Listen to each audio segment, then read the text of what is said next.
the benefit of any members of the public watching our proceedings online with introductions, and as usual I will go through board members in alphabetical order, starting with Councillor Alderson.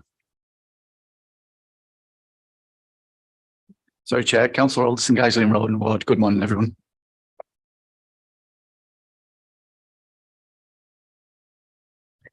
Councillor Lee Buckley, Alwoodley Ward.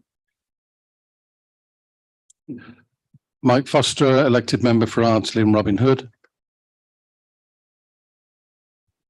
John Garvani, Councillor Horsforth Ward. Good morning, Councillor Sharon Hamilton, Moortown and Meanwood Ward. Morning, everybody. Councillor Arif Hussain from Gipton and Hare Hills.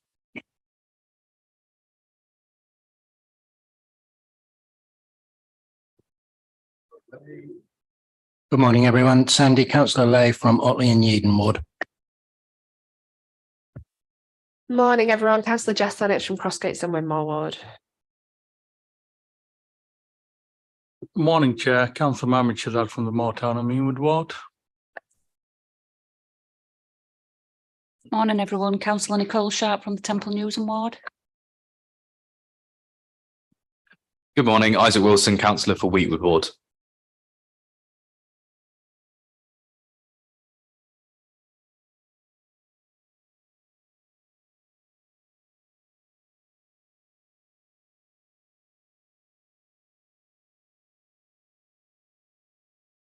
Non-applicable. Agenda item 3, late items of business. There are none. Agenda item 4, declarations of interest. I'm assuming that members have got their declarations up to date, but if there are any that you wish to declare at the moment, please speak now. No. Okay. Agenda item 5, apologies. We received apologies from Councillor Pryor in respect of agenda item 7, the update on inclusive growth. We've also had apologies from Councillor Hayden, who I understand has got personal issues with which she needs to deal. We have been informed that there may possibly be the attendance of a deputy exec member or support member, but only time will tell. Okay, moving on to agenda item 6, the minutes of the last meeting of the 11th of January. Usual fashion, I'll go through them page by page. Please shout out if you've got any amendments or you wish to raise any matters from them. So, page 5 of the agenda. Page 6.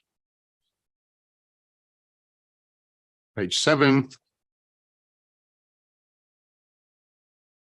Page 8. Page 9.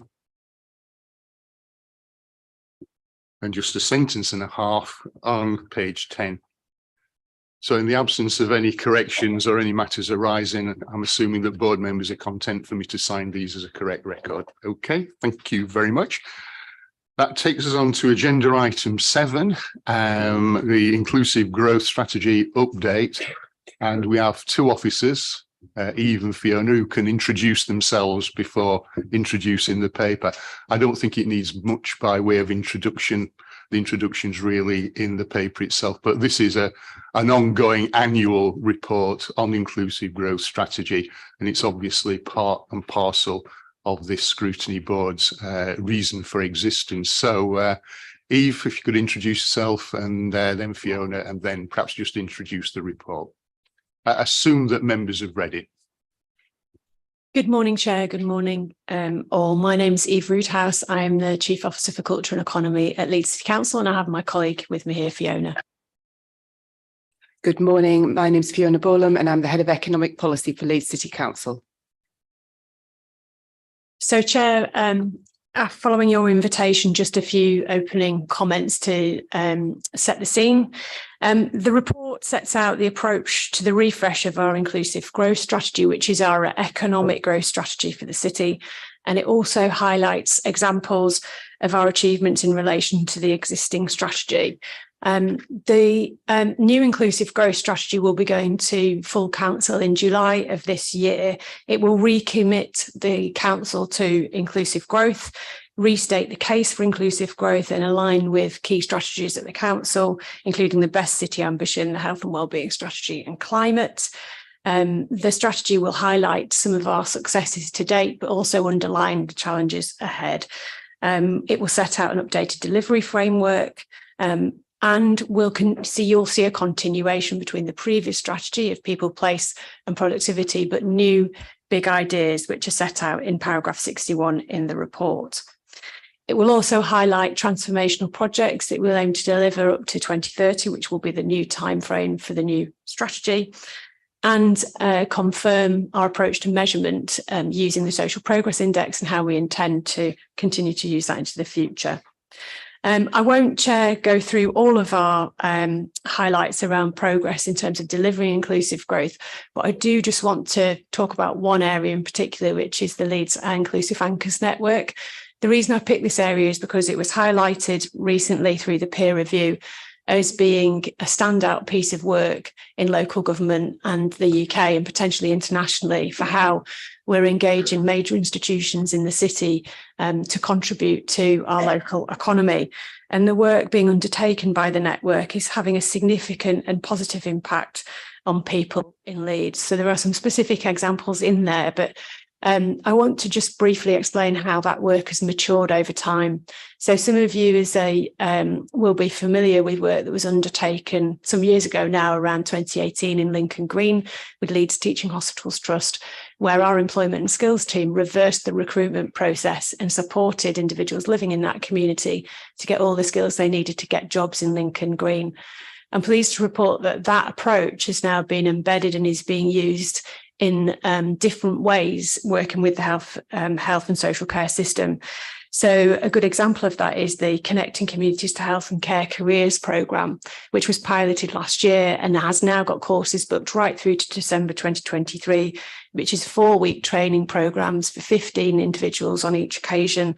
And at the end of that process, those individuals are getting jobs in administrative roles across health and care, filling roles that we're really struggling to recruit. And we have been inundated with people that want to go through that course. And I think that's probably because of word of mouth in the communities where people are taking part in those courses and getting into secure work. And that, I think, gives a really good example of how we are committing to inclusive growth and how we're working together with our partners right across the city to deliver it, because delivering inclusive growth is not something that we can do solely as a council. It's only achievable when we're working with organisations right across the city. The report includes examples of a wide range of other areas of progress, from business support through to the flood alleviation scheme and the work that's been happening there to protect businesses.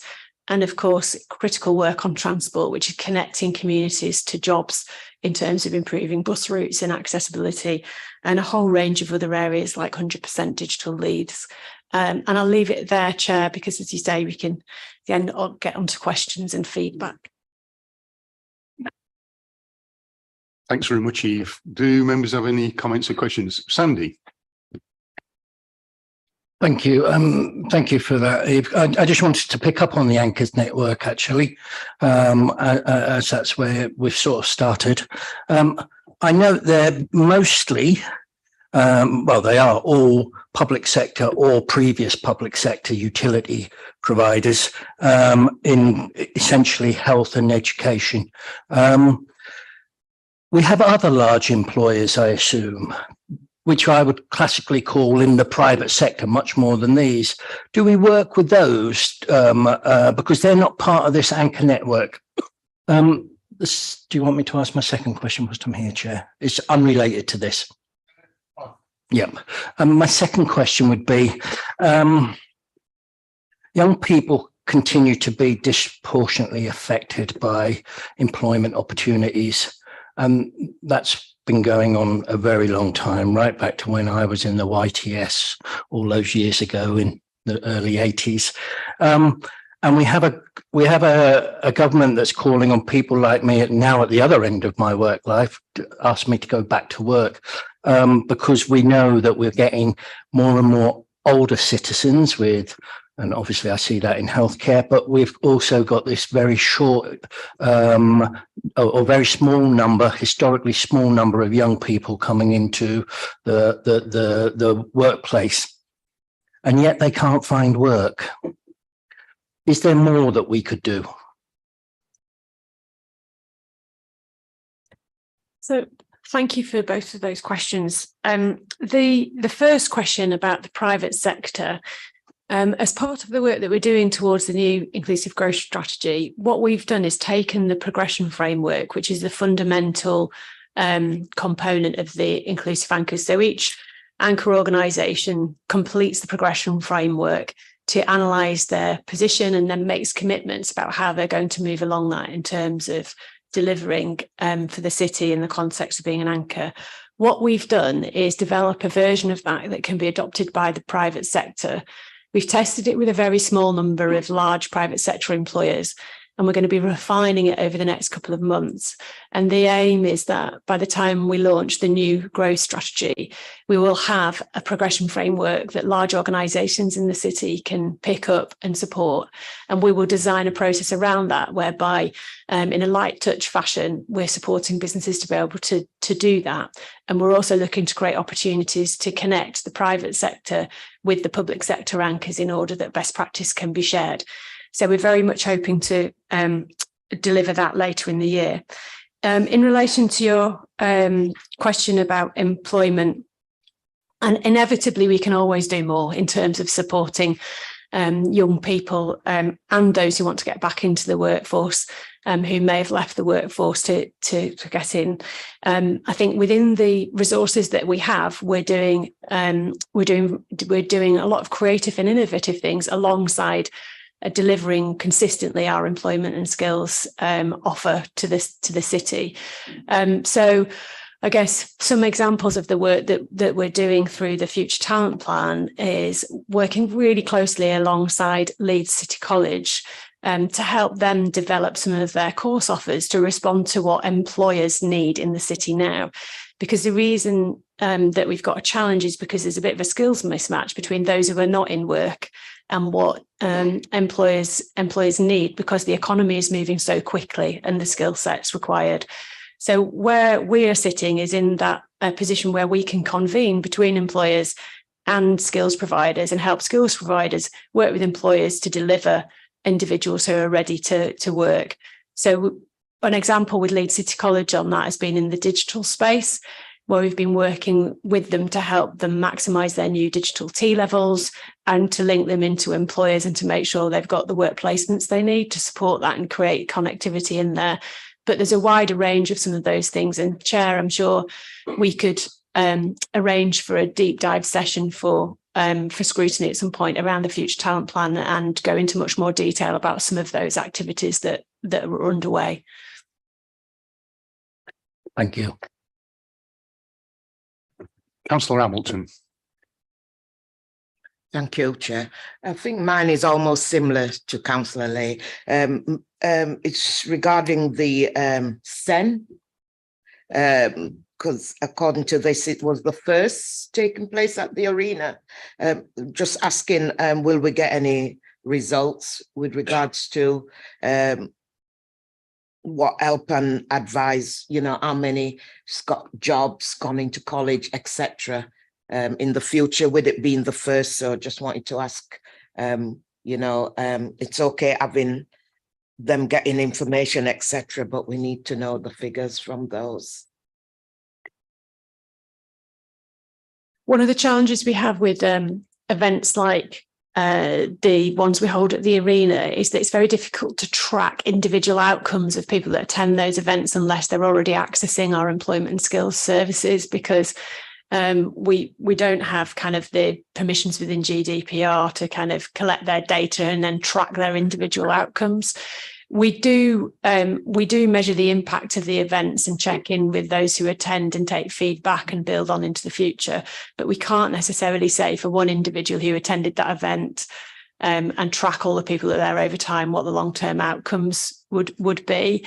But we can provide information to Scrutiny about the impact of last year's event and the upcoming event in more detail, if that would help, Chair, but I have to do that in writing. I didn't expect individuals, just out of, if you go to a fair, so many people has been employed, with learning disabilities, etc. You know, I didn't want individual, I just wanted to know probably the numbers of who've been employed from out of there, from the Sen, because I am a governor at Leeds Silk, you know, why I'm asking. So again, I'm not sure, and I'd have to check with the team whether we have a relationship with the employers that attend that event where they're tracking that and feeding that back. So I'll have to check with the employment and skills team as to whether we actually have that data or not, Councillor, but I'm very happy to follow up. Yeah.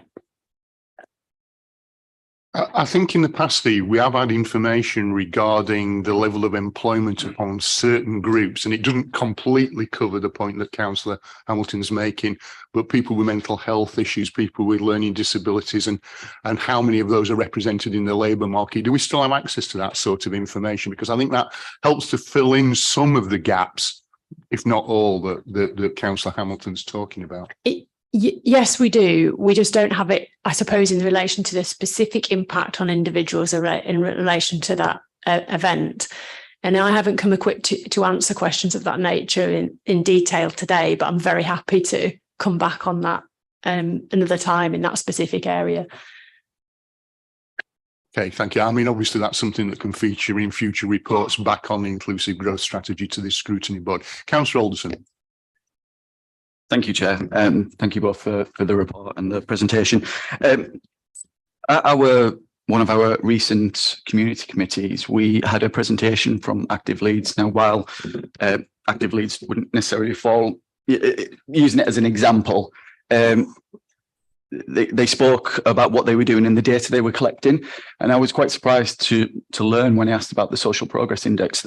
I was surprised to learn that that data wasn't being fed in. So I guess the question that I'm asking is, how are we ensuring that data from all around the business, regardless of whether it's an economic or, you know, whether it's Active Leeds, how do we ensure that's being captured and best utilised? I'll invite Fiona at this point to explain how we made some decisions about the data that would go into the social progress index and what the next steps are around it. So the data comes from a number of different sources, most of which are actually within the council.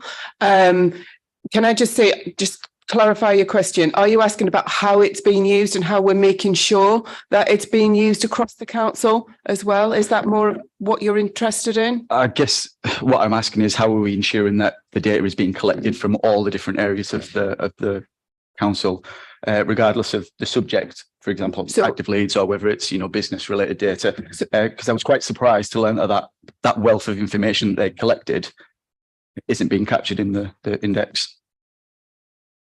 That's fine. So all the information for the social progress index needs to have been collected over 3 years and to be available at the ward level. It can be available below that, but we need to be able to aggregate it and move it up. The first round of collection was done actually during 2020. So a lot of that was done with the leads on data across all of the services and through the data group that was set up. All of the data that is there needs to be outcome focused, and it needs to be social and environmental in its nature. Anything that's economic sits alongside it, so it's complementary. So all of the data that we've got needed to fit into the key headings in the social progress data and to have those characteristics. So if it had came forward, it would have been tested sort of with the social progress imperative, who own the model for that, about whether it was able to be used in this first version of that. And it could have been that it is not available at the ward level, not available over 3 years, or another piece of data is doing a similar job. So everything went through a quite rigorous process over about 6 to 9 months. I'm happy to look at that data from Active Leeds and just see, but we are actually in the process now of looking at the next version of that. So I'm really keen to broaden it and to include more indicators. So we knew in that first version we wouldn't be able to necessarily get everything, but now I think it's a little bit more mature and we should be able to include more, and all of the leads will go back round to make sure that there aren't any appropriate areas of the council missing. And just to add as well, one of the things obviously that we encountered when we were pulling the social progress index together is that there are bits of data in the council that are in silos and not necessarily being pulled together centrally to be used overall for intelligence, and not necessarily being linked up. I know now that we now have a chief data officer, Richard Irvine, who was appointed around 6 months ago. I'm not up to speed on where he's at with looking at our approach to data and information and intelligence for the council as a whole. But your comment kind of strays into that area as well about how we're using our data effectively. So I know that I think that you get updates on that type of area to the Scrutiny Committee as well. So that's the kind of question that Richard and Leonardo Tantari could answer and assist the committee with. Thank you. It certainly wasn't a criticism, just a question about how we're ensuring that data is collected. Just for context, it was at ward level. It was the work that they're doing with our neighbourhood networks. So it should be. I would hope it would be able to be included. But thank you again. Cheers. Councillor Buckley. Thank you, Chair. At the top of page 16 in paragraph 27.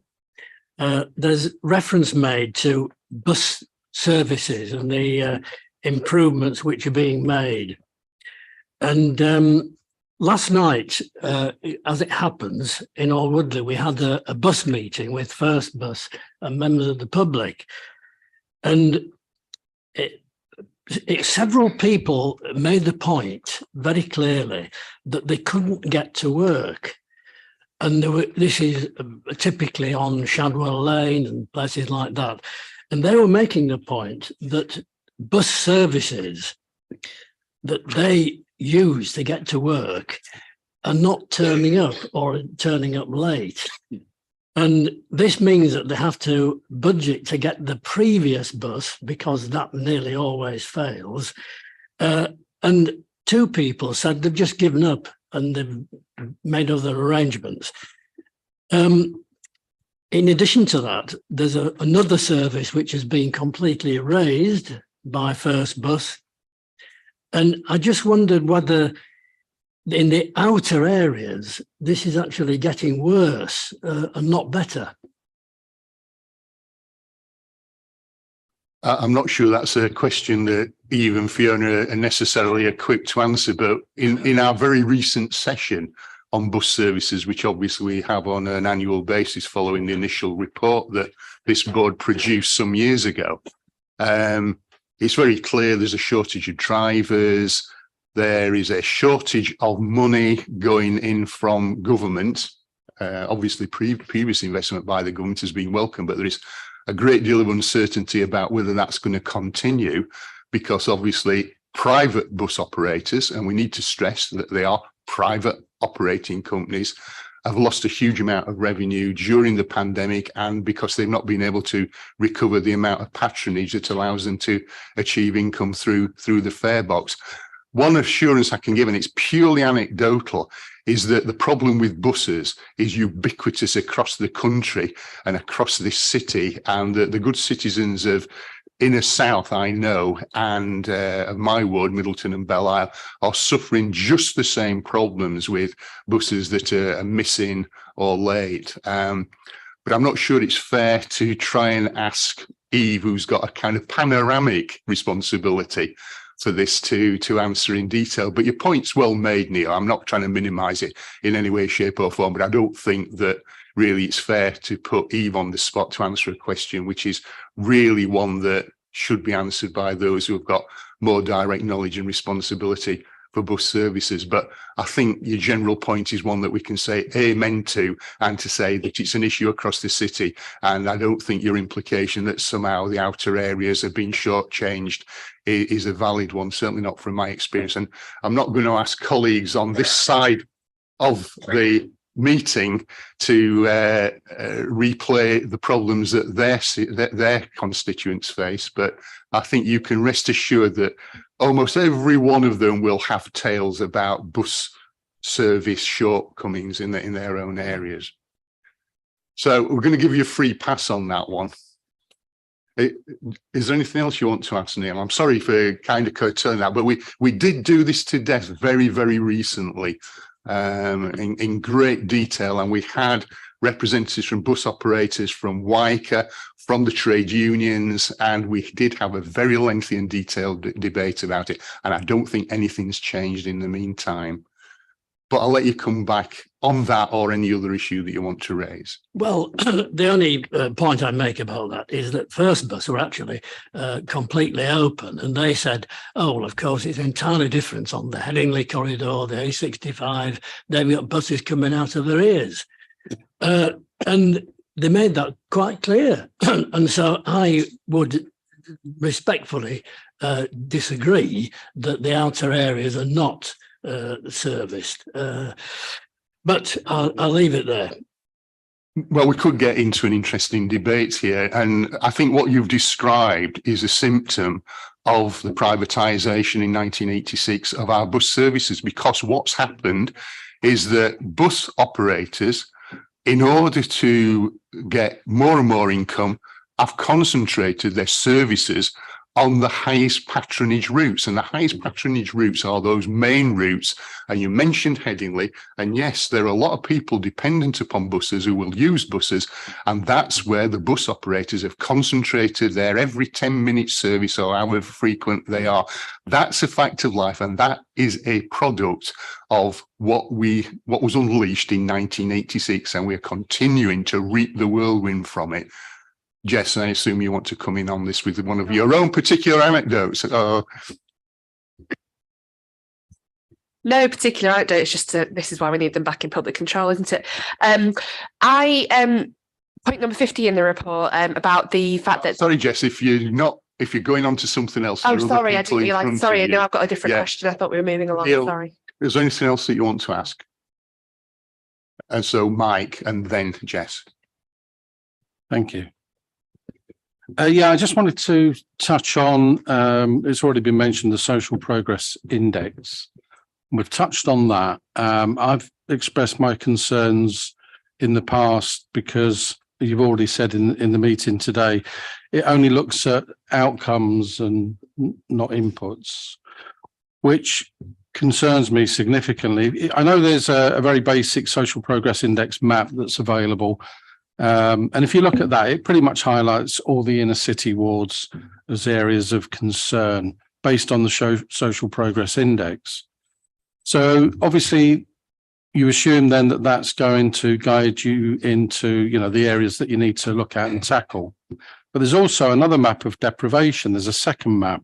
Actually, as far as I'm concerned, it's a better map, a lot more detailed as far as I can see. And it's the 20-minute neighbourhood deprivation map. I don't know if you're familiar with that, but that highlights all the areas in Leeds that are deprived of amenities, facilities, public transport, recreational facilities. And interestingly, as I suspected, and I probably alluded to it at the last meeting, if you overlay one map on the other, the area that you highlight as the most concerning through Social Progress Index is actually the best serviced right across the city. It absolutely almost perfectly matches. So that's got to raise some serious questions. Why are the areas that we're sending all our resources and focusing all our efforts reducing the poorest scores with regards to the Social Progress Index? There needs to be more and a much better understanding of that. There needs to be more consideration to the inputs as well as the outputs. Just to give you an example, soon after I was elected, there was a few things that I wanted to do. One of them, I needed an asset register of all assets, properties, facilities pertaining to all the individual wards. I wanted to see if we were all being treated fairly. I know it's maybe unfair, but I'm going to give an example between my own ward, Ardsley and Robin Hood, and my neighbour, Middleton Park. And when I look at the asset register for Ardsley and Robin Hood, it arrives and it basically equates to 10 items, doesn't even fill an A4 sheet of paper. The two main assets we have is a part-time library and a bowling pavilion. But when I look at Middleton Park asset register, I've got 4 pages 45 different items relating from equestrian centres, tennis centres, bike parks, fishing lakes, etc., etc. The list just goes on. How can that possibly be right if we're talking about equal growth, if one neighbourhood is being favoured against the other based on this social progress index? I think it's all wrong, and I think it needs to be reviewed. You need to have a look at the inputs and see what's being given to these neighbourhoods that you think are struggling. I think you're going to find it mostly comes down to is housing. Wherever you have the cheapest housing, you're going to have the people on the lowest incomes. That's a very simple measure. If you live in a cheap housing area because you're maybe on £18,000 a year, you get a promotion, you become a supervisor, you earn £25,000 a year. The first thing you probably do is move out. And as you move out to a more expensive property, somebody else will slip in and take over the house that you've just handed over. And again, they will be on low income. Now, that's just a very simple, basic example, but that's why I think you need to look at the inputs as well as just the outcomes. Thanks for that. I mean, obviously, those circumstances that you've described, Mike, predate the Social Progress Index, and that will only give some insight into the current distribution of resources. It's interesting that you make the comparison between your own ward and the ward that I represent. Two of the assets that you mentioned, and I think you only mentioned 3 or 4, were the equestrian centre, were the equestrian centre, which is a centre that serves the whole of Leeds and beyond. It just happens physically to be located in Belle-Isle, and the bike park, which is actually a regional facility that just happens to be in Middleton. So these are not facilities that simply provide a service and access to people living in the immediate vicinity.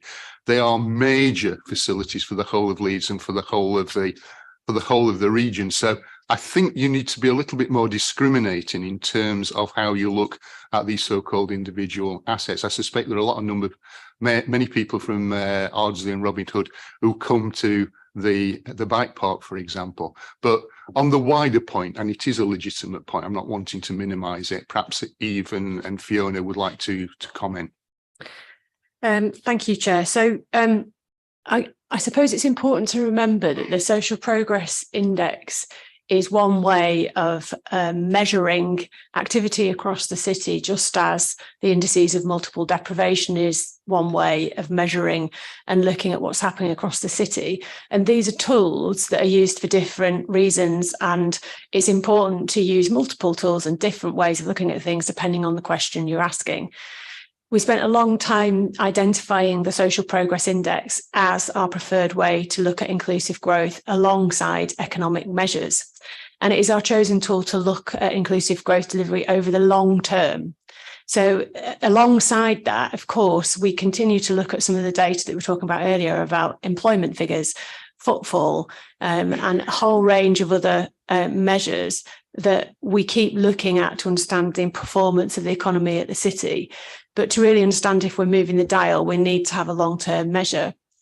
The Social Progress Index, if you interrogate it further, it does show you that in all wards across the city, there are areas that we need to look at.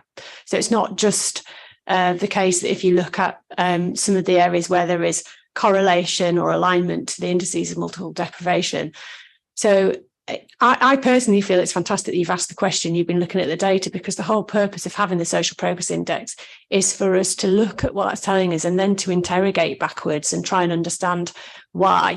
So if one area potentially is doing better on young outcomes and attainment for young people, why is that? Is that potentially because in that ward there might be then some knowledge that elected members have and the council have about community organisations that are operating in that ward, or the ways the schools are operating in that ward, that might be things that we need to learn and then transfer elsewhere in the city. So the Social Progress Index isn't meant as a tool to necessarily have all the answers. It's meant to generate the conversations and to allow elected members and others to be able to interrogate it and notice those areas. And we have spent time with particular elected members going through it, and we'd be very happy to do the same with any kind of group of ward members around a community committee if you wanted to do that, in terms of just looking at what the data's telling you about your particular ward and community and what the implications of that might be and how you might want to use that data. I mean, first I'd say, I see the index as a faulty radar system that you're using. It's just simply not picking up my community because of the things that the radar is designed to look for. On the question about, more detailed discussions, I would appreciate that. I would like to take you up on that offer. I think the debate that you're wanting to have is an entirely legitimate one, and it's one that I think sporadically this council, since I was first elected in 1982, has had. And basically it amounts to this: what are the areas of greatest inequality and how do we measure them? Because at the end of the day, we've got to have a raft of indicators that everybody signs up to as demonstrating where inequality exists. Then we've got to look at how we deploy resources to address those inequalities, because we know that Leeds has been called over the years a two-speed city. And by that, we mean largely, but not wholly, an inner city where there is enormous deprivation, even by government measures, enormous deprivation, and outer areas which are more affluent, but that affluence tends to mask pockets of inequality. And it's how, within diminishing resources, we identify those inequalities, such as life expectancy, for example, is a good proxy, but it's not the only one, and how we then target resources and then measure whether those resources, and you talked about the assets, for example, in Middleton and Bel-Air, whether they're making any difference, and if not, why not? So I think, no one is trying to devalue the importance of the debate that you're initiating and that you refer to, Mike, at every single meeting. I think you might find that the outcomes are not always exactly what you would want, but we still need to have the discussion and the debate. And I think ultimately that is a series of political decisions, as invariably these things always are, and based on the resources available to us. Jess. Thank you. I was going to ask if there's any further info. Yeah, it sounds like it's a very new thing, but the green skills plan that's sitting alongside the future talent plan sounds really interesting. I was going to ask if there's any more to it yet, or whether that's something that we can look forward to hearing in the future. But also whether that will link with, whether that gives us an opportunity. Maybe there's no detail to this yet. Maybe that gives us an opportunity to work further as we go through our further decarbonisation process with the council and stuff like that. Whether that's going to actually not just provide skills growth, but also jobs growth. Will there be jobs that will come out of that we can either have inside the council or other key employers? Thank you. Thanks, Councillor Lennox. So yes, there is some progress being made in this area. We've appointed an officer to lead on green skills in the employment skills team now, called Sabina Halliday. And the priorities that we've identified through the employment skills team in this area are inspiring and informing the next generation, developing the talent of future innovators, facilitating easy access to green skills, jobs, opportunities, career pathways, and making sure we're collaborating with business and partners, supporting businesses to develop those green jobs and attract and retain a diverse workforce, and communicating a Leeds green skills campaign. The things that we've done so far is begin some green skills provision mapping. So to make sure that we understand what the provision is now. That's critical because as you were sort of intimating in your question, what we need to start to understand is whether the skills provision is matching what the need is going to be. We've also established a business hub providing access to skills, recruitment, support and school engagement, and the employment hub is providing access to skills and employment. So we've made some beginning starts. The other piece of work that's happening with broader support across the council is that we've secured the support through the Anchors network to establish a sense of our shared capital pipeline across all of the Anchor institutions. And that will unlock the opportunity for us to be able to have a conversation with our skills providers, everyone from Leeds College of Building to the University of Leeds, about the skills we're going to need to be able to deliver some of those capital programmes, in terms of retrofit scale and other activities. That's at the early stages, but it's absolutely our intent to be able to kind of create a situation where people can commit. That then will allow those skill providers to be able to reassure parents, for example, that there is going to be a job for their child in installing heat pumps as opposed to training to become a gas engineer. So all of this is related. So we're still, I'd say, at the beginnings of this work, but it absolutely is starting to take shape. I'd say it'll probably take us another 6-9 months to really have a range of things motoring, but we are making progress. I think, Chair, as I suggested earlier, it might be useful for us to think about the right time to bring an update on the future talent plan, including green skills, and we can give a more detailed report on all of that activity. Okay, I've not had any other indications, so I'll move to one or two of the questions that I've got as chair. And I think Eve, in your response to Councillor Lennox, you touched upon one of my questions about how far schools are being integrated into this continuum, so that we are getting young people interested and motivated and trained for the jobs that are going to be rolling out over the future. Going back to one of the points that Councillor Lay made, obviously anchor institutions are, as the name indicates, an anchor for much of this process. What are we doing to increase the number of anchor institutions? Are there any organisations who we might be able to encourage, of the type that Councillor Lay described, to become part of this network with all the benefits that will then accrue to both them and to the population of Leeds? I think there is reference in the report to the power that the anchor institutions have got in terms of procurement. And I think there is an example given of how one organisation has actually increased the amount of local purchasing that it now undertakes. How much more room is there in that approach? Because that's clearly something that helps to generate good jobs within the community. And my final point, and it's one you'll have heard me make before, and I'm not sure whether we've made any progress on this, but it's on page 13, paragraph 14. And the final sentence of that paragraph says, however, long-term ill health remains well above its pre-pandemic levels. And presumably this is a reason why those people are temporarily, or maybe permanently, out of the market.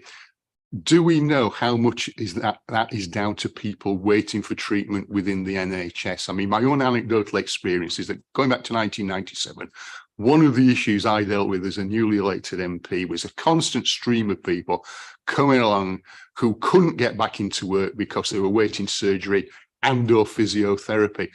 Are we seeing a repeat of that in the current time? I don't know if there's any local information or any national information or research or studies that's been undertaken into that particular aspect. So, Chair, taking that last question first, neither Fiona or I know reliably what studies are being undertaken on that locally or nationally, but we can follow up to confirm that. So, apologies, I can't give you an answer on that question. I mean, anecdotally, from meetings that I've been in with colleagues that are working on the health side, there is a relationship, but that's anecdotal and not data based. So we'll check that and come back to you in writing.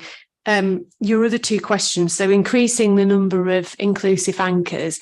When it comes to the major public sector organisations, it's partly about the right time for them. And so, for example, the UK Infrastructure Bank, we have made them aware of the Inclusive Anchors network.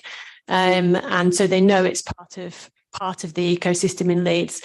We haven't yet been in a position where they've come back and said they're interested in joining. So it's a case of maintaining that relationship with them and taking the opportunity where it arises for us to be able to explain more and encourage them to join. And that's how the Anchors network has grown over time organically.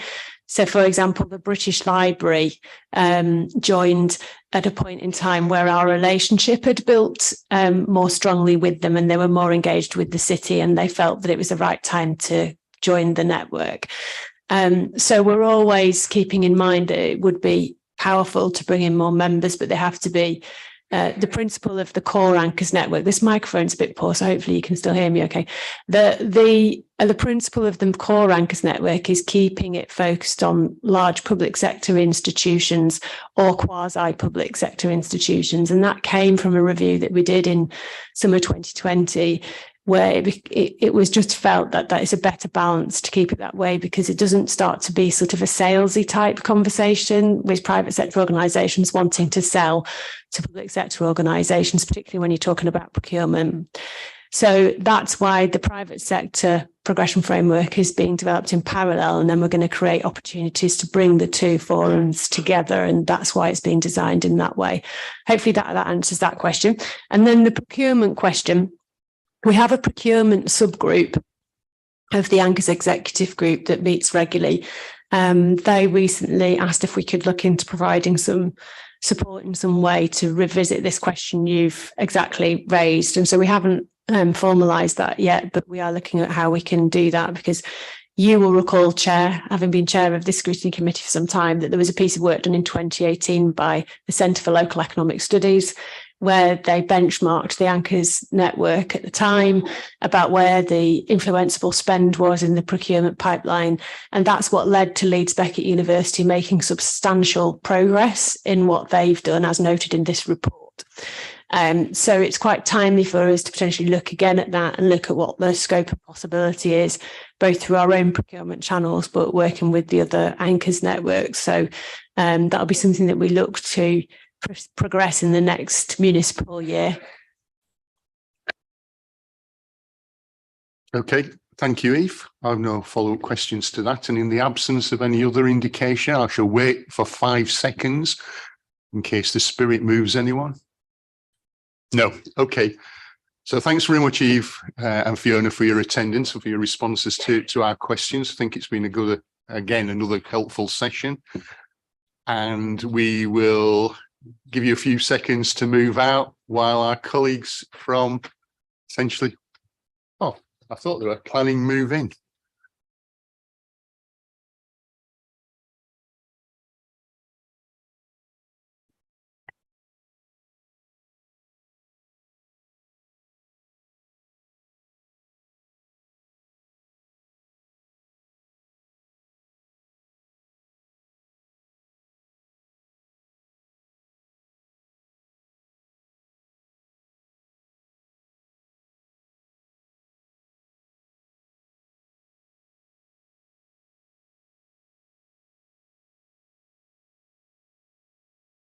Okay, welcome. I mean, before we start, I will ask the 3 officers in attendance to introduce themselves.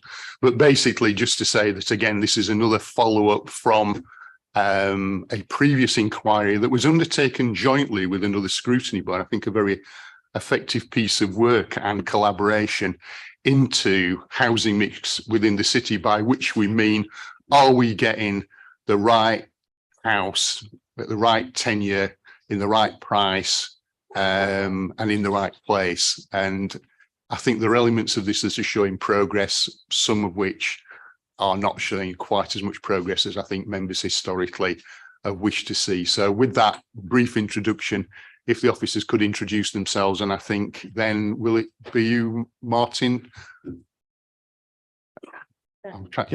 Thanks, Chair. So my name's Martin Elliott and I'm Head of Strategic Planning. And I'll pass on to Sarah, who will introduce the report. Hi, I'm Sarah Hello, Principal Planner, and have drafted this report for you. I'll pass on to my other colleague before I go into the discussion. Hi everyone, my name's Ian Mackay. I'm Team Leader for Neighbourhood Planning and Engagement. Apologies, I'm a bit croaky still from a cold I can't shake, but I've got my drink to keep going. Chair, I wasn't sure if you wanted to do each recommendation at a time, or go through them and then have questions at the end altogether. I think if you go through them briefly, Sarah, and then members will pick up on those that particularly interest them. Thank you very much. So good morning, members. This housing mix now covers 6 recommendations which remain from the original Scrutiny Board report inquiry 2015-16. And recommendations 3 and 5 provide updates since last year's Scrutiny Board, but recommendations 4, 8, 9 and 10 are updated since last year. But it's important to note that these recommendations are linked to the Leeds Local Plan 2040 Scoping Consultation document, which is the next agenda item. In terms of recommendation 3, which seeks to arrange for planned panel members to receive further information and training on best practice in dealing with scheme viability appraisals in collaboration with other West Yorkshire authorities and the Planning Advisory Service. This is sort of just a bit of an update. Obviously, it's become a regular occurrence as viability training, and I understand that there was some training this Monday just gone on affordable housing with viability. Haven't listened to it yet, so something to listen to later. And further sessions I understand that have been planned are for conservation on the 26th of April in the morning, and carbon reduction and environmental improvement on the 10th of May in the morning. I know it's not part of the Scrutiny Board, but I thought I'd just say what's coming ahead. Recommendation 4 reports back to the relevant Scrutiny Board the implementation and success of the proposed assessment guidance and other proposed actions on ground housing needs assessments. As noted in the report, there are no further individual housing assessments or market assessments are programmed in, but this doesn't mean that if they're not needed, they won't be done subject to resourcing. It is highly important to note that as part of the LLP 2040, if you don't mind me saying, it's a long thing to say, a new strategic housing market assessment has been commissioned and would be a key piece of evidence in supporting the plan preparation and obviously to do with housing policies going forward. And more information is provided in the next agenda on this, the end item on this. In terms of recommendation 5, ensures the appropriate assistance is offered to neighbourhood planning forums, neighbourhood forums, apologies, to assist in the drawing up of neighbourhood plans. So I'm going to pass you over to my colleague Ian Mackay, who's the neighbourhood planning engagement team leader, to give you an update. Thanks, Sarah. Just a brief update. In the past year, 2 plans have had successful examinations. That's Headingley and Garforth. And there has been positive progress in a number of other areas who are very close to examination, and these are Rawdon, Poole, Addle and Little Woodhouse. Couple of things to mention which are new and perhaps of interest to members. Number 1 is the pilot. We successfully secured funding from the Department of Levelling Up for a pilot project looking at the preparation of community priority statements, which in effect is a simplified neighbourhood plan, which takes just a year rather than a number of years. And so far, Chapeltown, Hare Hills and Mabgate, Lincoln Green and Burmentofts have been progressing actually pretty well in the past year on those. And another new aspect of neighbourhood planning in the past year has been the number of groups that are seeking to review their neighbourhood plans. 3 at the moment, that's Boston Spa, Otley and Barrack and Scholes.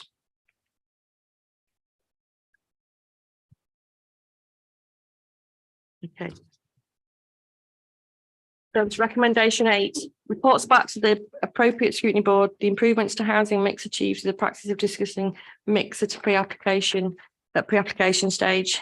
And so as always, housing mix continues to be a key area of discussions in the determination of planning applications, pre-applications and going forward in the plan making process. In the report, tables 1A and 1B highlight the monitoring of housing mix since the policy was adopted in 2014. We did introduce breaking down the city centre and not including the city centre a few years ago, which we thought was a helpful bit of information to break down and try and work out some trends and what influences those. In table 1, it highlights the housing mix approvals across the districts, and the data shows the housing mix across the district has significantly improved against the targets. 1-bed units is reduced But it's important to know that this is skewed by the city centre because obviously it's across the district, which includes a high proportion of student housing, build to rent schemes, and the use of permitted development rights to convert offices generally to residential. It's good that 2-bed units have increased by over 20%, and 3-bed units have increased. 4 beds have increased beyond the target, but this does include lots of cluster flats that we've been getting, which are generally about the size of four residents. In terms of table 1A, it highlights the housing mix approvals taking out the city centre. This data shows that most of the figures are improving towards the targets. In terms of table 1B, highlights the housing mix for the city centre only. 1-bed units have reduced by over 20%, which I think is a really significant progress. And it shows that how it's working through plans panel and the issue in real discussions about housing mix. 2-bed units have increased by just under 20%. Whilst the proportion of 3 beds has reduced, which I think comes a bit of a surprise when I asked some questions about this, because there's been so much discussion on 3-bed units, especially at city centre plans panel, let alone east, north, east and south west. This is due to a newly approved site at the former goods yard at Sandon Street, which is for well over 1,000 units, and that has obviously had an influence, which provides only 1 and 2 flats and a small number of 4, so that's skewed it a little bit. In terms of 4-bed units, this has gone up, which is really as a result of student accommodation, which, as I said earlier, is comprising of cluster flats. So overall, it is considered that the tables and the data provided show that figures continue to move closer to targets, reflective of improved policy implementation and efforts during the development management process. In terms of table 2, this talks about affordable housing since the policy was adopted in 2014. I know that recently our colleague Krista Jolly came to Scrutiny Board in January and had talked about the action plan, and so we haven't gone into much detail because obviously you're fully aware of that. But obviously we've come through a pandemic. Obviously delivery of housing has slowed down, but we're still under meeting it. But obviously there's a plan of action going forward in that. So as part of the scoping, Leeds Local Plan 2040, housing is one of the topic areas being consulted on, and this covers all ranges of housing, not just housing mix and affordable housing, but obviously that's key to this scrutiny board. Recommendation 9, the Chief Planning Officer advises that joint plans panel actions to be taken regarding the implementation of policy H4 and proposed actions to ensure improved delivery. So as stated earlier, it's still a high priority matter regularly discussed at plans panel, and officers are aware of the focus that members of panel give to this issue, and it is becoming much more of a discussion within our consultations. In terms of, and this also is reflected as the stats though in recommendation 8, that significant progress is being made, and we are doing it all at the earliest opportunities that we can. So, and once again, as part of the scoping, this is covered through the next agenda item. In terms of recommendation 10, the Director of Environment, Housing and the Chief Planning Officer explore a more coherent and detailed approach to identifying the needs for specialist accommodation and how this can be met, and report back to the relevant scrutiny board. Now, we talk about policies H9 and 10, which are minimum space standards and accessible housing standards, and they were adopted in 2019. So we have now really good data to assess. We haven't got the data here, but we know that the information that I've been given that's due to be published very soon is that we are meeting those in our approvals going for since it was adopted. So that's a positive, and that will be provided in the annual monitoring report. I'll call it the annual, it's the annual monitoring report, which is due out very soon. So once again, this links into the scope of the local Leeds Local Plan 2040 consultation, and obviously continuing this approach that we have. So I hope that's of use, Chair. Okay, thank you, Sarah. Do any board members have any questions or comments? Mike? Yeah, thanks. Just a quick one. You talked about affordable housing. I think your quote was you were under meeting the target. Do you know by exactly how many homes you're missing that target by? Thanks, Councillor. We actually don't have an affordable housing target set in the plan. We have a housing target set in the plan for 3,200 homes, and we have identified an affordable housing need of some 1,230 homes per year.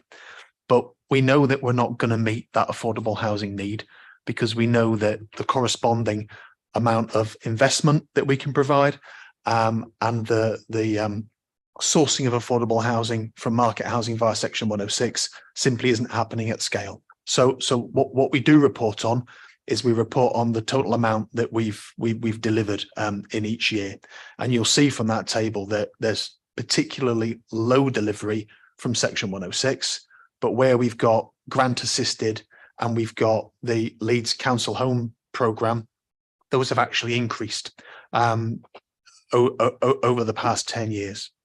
So one of the things that the Leeds Local Plan 2040 will need to look at is how planning can be used to increase the number of affordable houses, not simply by asking for a proportion of it through Section 106, but looking at other mechanisms such as release of land for 100% affordable housing, and working more in partnership with our registered provider partners to ensure that they've got access to the right land in the right place to deliver their needs.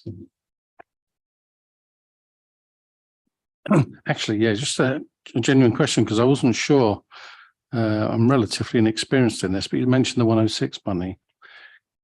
Just so I understand, are there scenarios where the developer can offset the need to build affordable housing by offering the council cash or service incentives? Does that happen? Yes, councillor.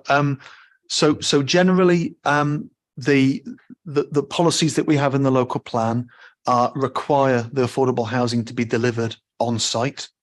There are circumstances due to particular site constraints, potentially something to do with maybe listed buildings or topography of the site, that warrant that affordable housing being delivered off-site. But in general, in the outer areas outside the city centre, then most of that affordable housing gets delivered on site. Where that kind of differs is in the city centre, where we're trying to build at pace for a build to rent type model. And because the build to rent type model is very much about providing lots of on-site facilities for particular renters within that, it's difficult to provide the affordable housing and what we call pepper pot that affordable housing and manage it through a registered provider on site.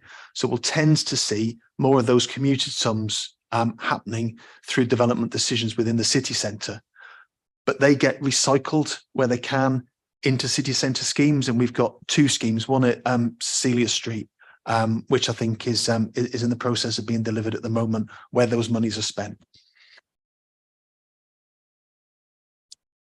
Thanks for that. So based on what you've just said there, would you be able to give me a number pro rata? So for every affordable home that a developer doesn't build and gives you 106 money, how many do you actually build in affordable homes? Does that make sense?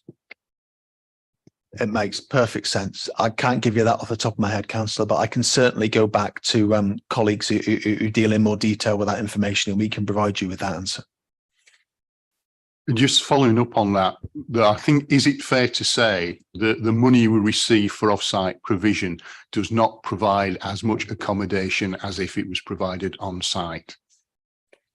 That's correct, Chair. I think that's part of the point that you were trying to make, Mike. Yeah. I think we all would, and I think it is a point that's been raised before, and it's a very important one.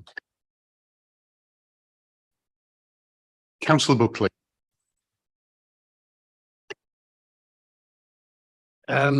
Yes, thank you, Chair. On page 38 at the top, there are the neighbourhood plans, and there are 14 neighbourhood plans made, of which 12 are in outer northeast.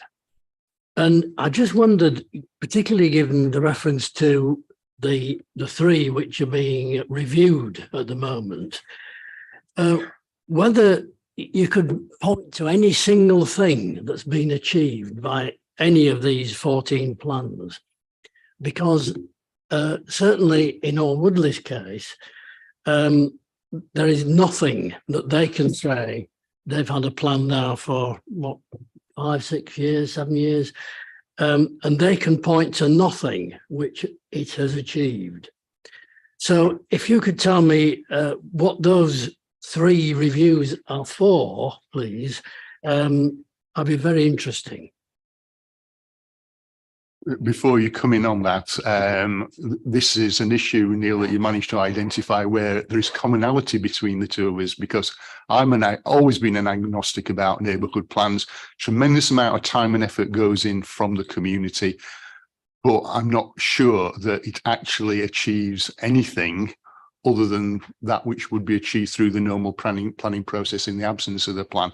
And I think it's important that we do identify benefits that have accrued to communities, real substantive benefits, before we encourage people to embark on what is a very detailed process. In fact, where I live, I think it's still being undertaken in a very resource intensive way. So over to you, I think, Ian. I mean, it's a very, very good and a very important question, of course, and I could quite honestly probably spend the next couple of hours talking about some of these things. A couple of minutes will do, Ian. Of course, I won't be doing that. But what I will do is give some examples. So, for example, on Monday night, I attended a meeting in Otley, and they're one of the groups that are reviewing their neighbourhood plan. And that was with an officer who deals with planning applications in Otley.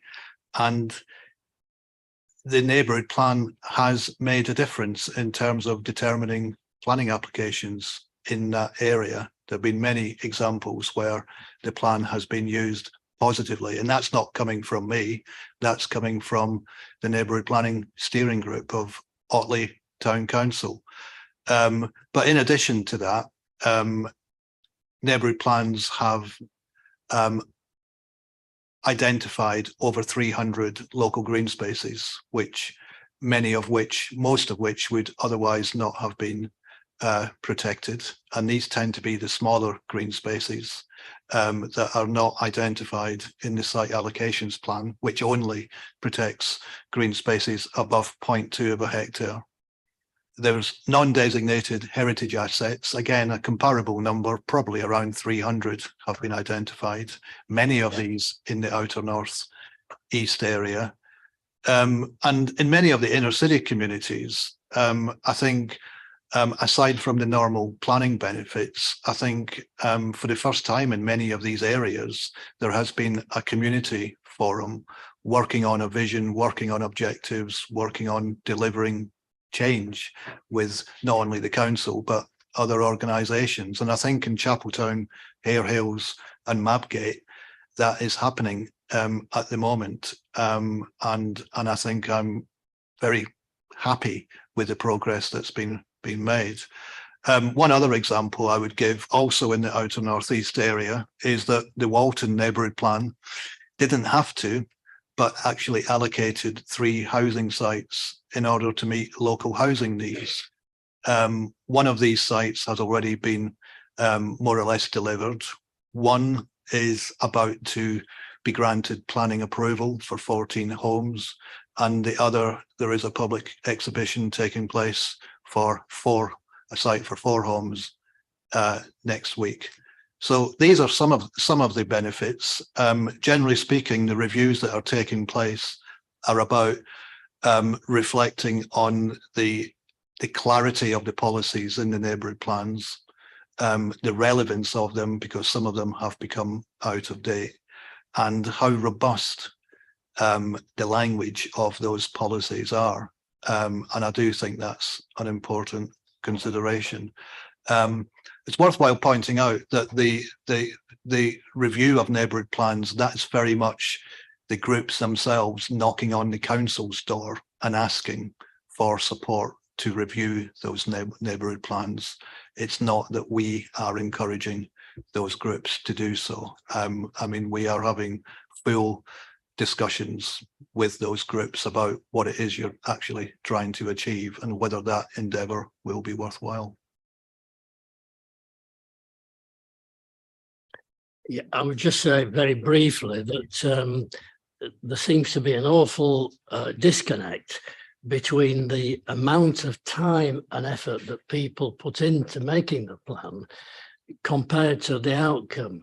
there seemed to be very little in terms of what is a rule that should be obeyed or something like that. We had a situation in Alwoodley where the policy was very much against pulling down or altering flats and making them into pulling down houses and making them into flats, and that was simply swept aside, and it was just said, oh well, you know, it's part of the policy and it cannot be adjusted. So I think there's a big disappointment actually, and it's caused some parish councils, and I suspect, I won't mention one in particular, to lose heart. And actually, there are elections coming up in May, and I suspect that a lot of them just won't stand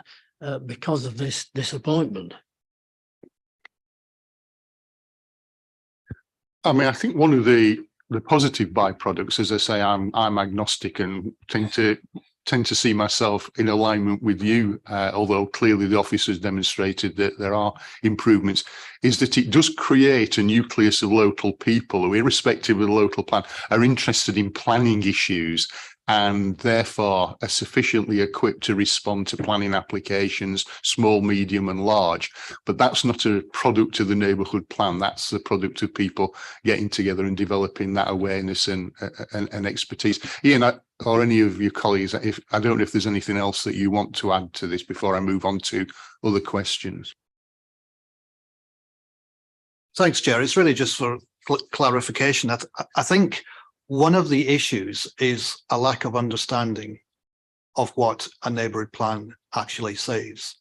Now, I have had a number of complaints from parish councils and neighbourhood forums that the council was not taking account of the neighbourhood plan.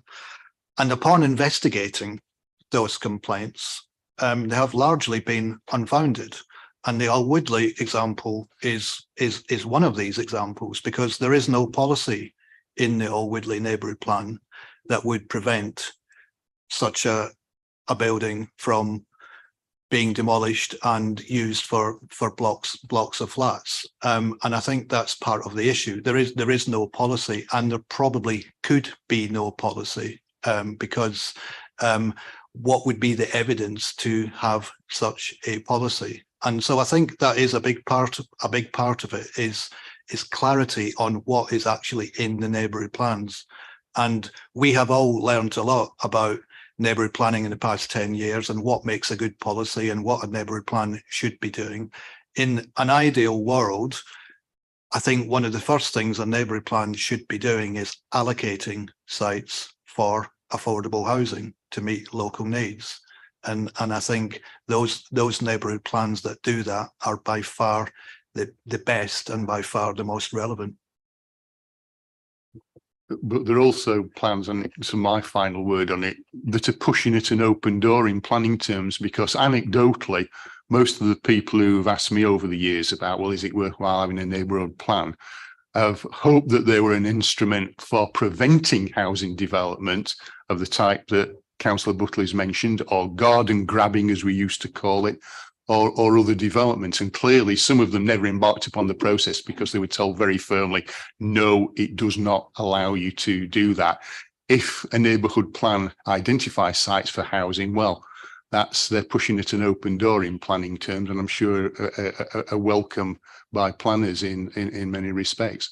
But I think, John, do you want to comment on this, or have we covered the point that you wanted to raise? It's around the support given to existing plans that are coming up for review with town councils. Would it be yourself that people at the town council would contact? Yes, Councillor, if you contact me and I can arrange a discussion to take place. Okay, I've got Councillor Lay and then Councillor Hussain. Thank you, Chair. As an Otley councillor, but I put my 2 pence in about the neighbourhood plan. I think it's true what both Neil and Paul say. I think those people in our community thought it might be a way of stopping development. But what's actually come out of our neighbourhood plan is a collaborative partnership working amongst many of our groups, whether they be environmental groups, whether they be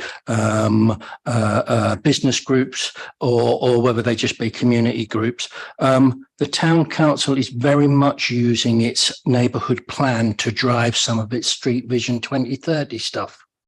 I would have a very strong opinion that the neighbourhood plan has worked in Otley. It doesn't stop all development, and there are still, of course, large groups of people who are unhappy that development is coming forward, but it was never going to stop it. It was quite clear, and I think Ian made that quite clear to the steering group at the very beginning, that it wasn't going to stop the large SAP allocated developments. All it can do is try and drive good design, good environmental awareness on those developments, and they are actively taking part in that process in the one particular development that is currently in the hands of the council's planners. And I think overall the town council would say that the plan has been beneficial. It does need review, though, because you'll be aware that the planning inspector has made a judgment that has prioritised the neighbourhood plan over the SAP, which opens a whole can of worms for unitary or for local planning authorities if it is taken as the if it's taken as setting precedent. We have serious concerns about that planning inspectorate's decision on that particular development, and in due course it will work its way through. But broadly, neighbourhood plans have worked for Otley and will continue to be used. Could I go on about the tables, if I could? Is that all right? I just wanted to sort of have a chat around tables 1A, 1B, and table 2. So tables 1A and 1B are about the number of bedrooms involved. The policy H2 target was set at the last local plan update, I assume, in 2014-ish, maybe. I can't help but note that the one bedroomed is set at 10%, and we are a long, long way away from that, particularly if you add the city centre, and I understand and I recognise that the students are moving from Headingley into the centre and everything. But the question really is around the targets. In hindsight, do we think those targets were over ambitious around number of 1 and 4 bedroomed houses, because they were set at 10%, and we're nowhere near getting 10%, particularly around the 1 bedroomed houses. And secondly, I wanted to sort of unpick really the affordable housing completions by delivery vehicles. Firstly, that's in numerical numbers, not percentages, which I find quite interesting, because the other two tables are in percentages rather than numerical numbers. It would be nice to know the numerical numbers really, as well as the percentage of the total. And I just wondered, I don't know what I wondered. I can't remember what I thought about it now. I think I was more concerned about, well, first I wanted to congratulate, and I shouldn't really say this because people will pick up on it, but LCC programs and non-assisted delivery, we can knock around the politics, but that has delivered 1,000, I assume, well, I'm going to assume social rent and council housing, and that should be congratulated, whatever our political views. Well, this person's political view is that we don't have enough council houses and we should build more. And if the council can do that, I don't care whether it's a Labour council, Conservative council or Lib Dem or anybody else. We need more council houses. Section 106, taking into consideration what Councillor Foster said, that hasn't really grown in numbers.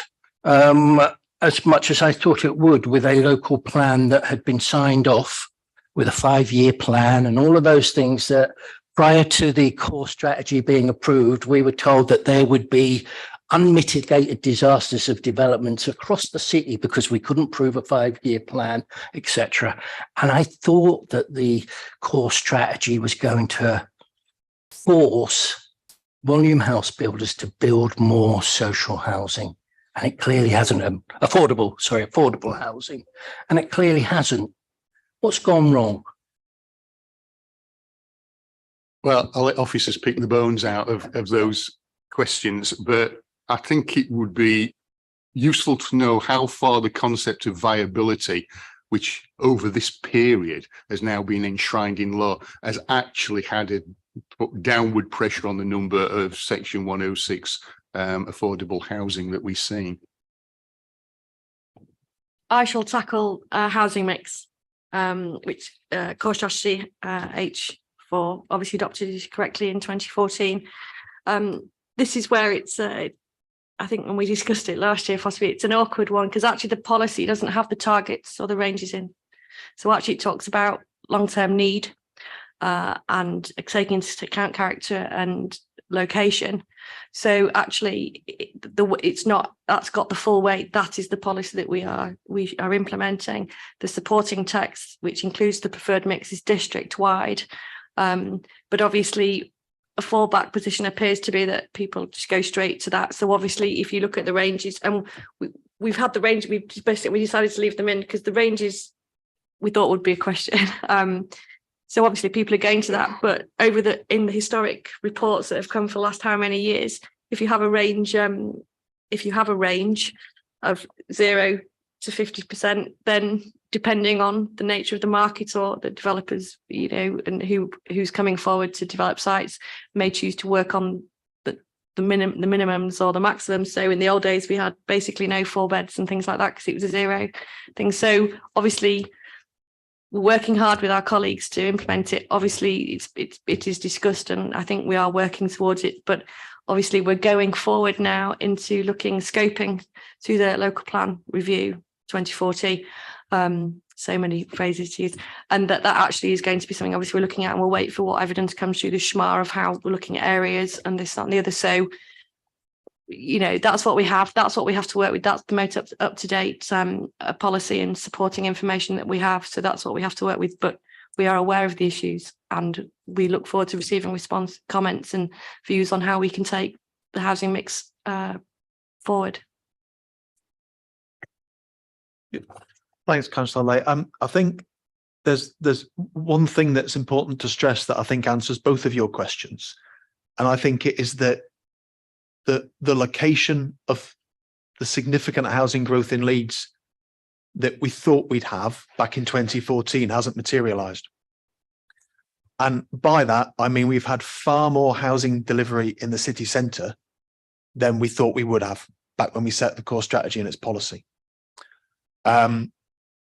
That coupled with taking 20,000 homes that at one point the council considered it needed to be released from the Greenbelt, but then through the site allocation plan process were taken out because of a change in government policy when they introduced a standard method halfway through our site allocation plan process, meant that the development's been more heavily skewed towards the city centre and the main urban area.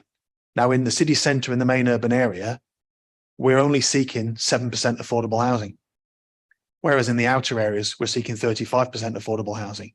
So if you've not got as much to start with, you're going to get less as a result. That coupled with the difficulty that I alluded to earlier around build to rent, not supporting delivery of on-site affordable housing and using viability and the government's viability assessment as a means of avoiding that delivery of 7% has meant that Section 106 hasn't performed as we would like it to have done. And I think coupled with the fact that some of our big outer area schemes like East Leeds Extension, east of Otley, east of Wetherby, are only now really starting to come to fruition, where actually we will see some of those bigger numbers So we've got a recent reserve matters approval for East of Wetherby for 1,000 homes. Sorry, for I think it's 800 odd homes, but 35% of those will be affordable. So I think there is a lag within that. So I think that hopefully explains some of the trends that you're seeing in the figures there, both for the mix, where we've seen far more 1 and 2 bed than we thought we would, and also for the affordables. Thank you, Martin.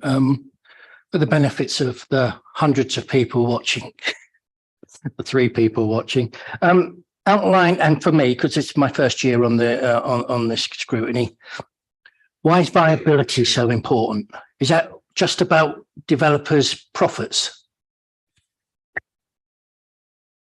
So thanks, Councillor. We've had this conversation a number of times at this scrutiny panel because it's directly relevant to achieving some of the benefits and some of the gains that members are really keen to see. I think it exists, and it existed after the crash in 2007 and 8, where the government policy introduced at sort of a high level, both within the national plan and policy framework as it applied to the creation of policies, but also at the decision-taking stage of the planning application, that viability was a material consideration. And the government produced guidance around how councils should calculate that. But that guidance, which follows the Royal Institute of Chartered Surveyors, does set out that developers can still make a reasonable profit. And now, there'll be different opinions as to what that reasonable profit is, but it's generally industry standard that profit for a volume house builder might be around 20%.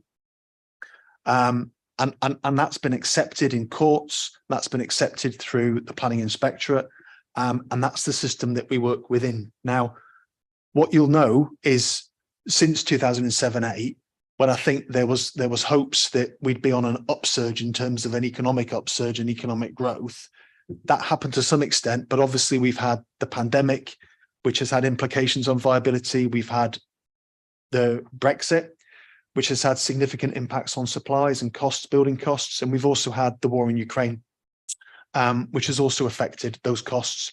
So at the moment, developers are telling us that simply building these things is extremely expensive. So doing additional things like providing affordable housing as well, it just simply can't happen in certain situations. What we do is we use the district valuer, who provides an independent observation at every planning committee, to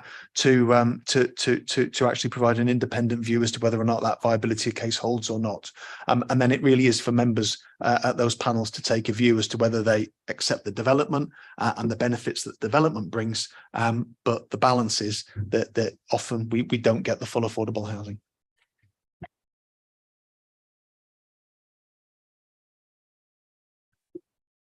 Okay, so first of all, that policy that introduced I've forgotten, viability, not value, but yeah, viability.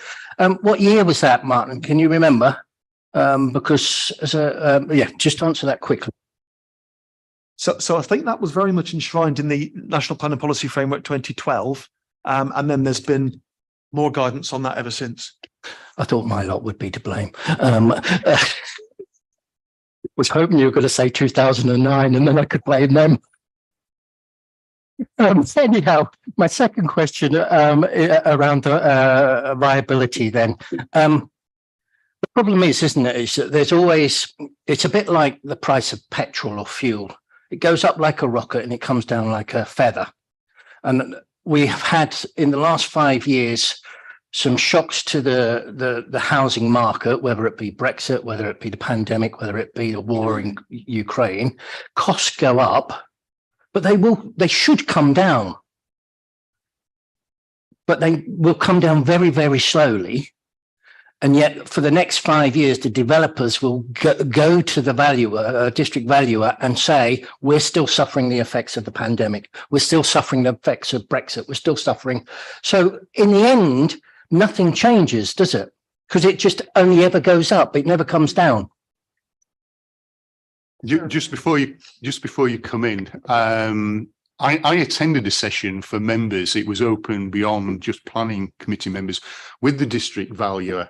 And certainly we were reassured as members at that time that the district valuer takes a very, very robust approach to these claims of viability. It's not just a case of, oh, pandemic, oh, Ukraine, oh, cost of living. They are experts in the field of going line by line in detail through the claims of viability. And are I think, very robust in discharging that responsibility.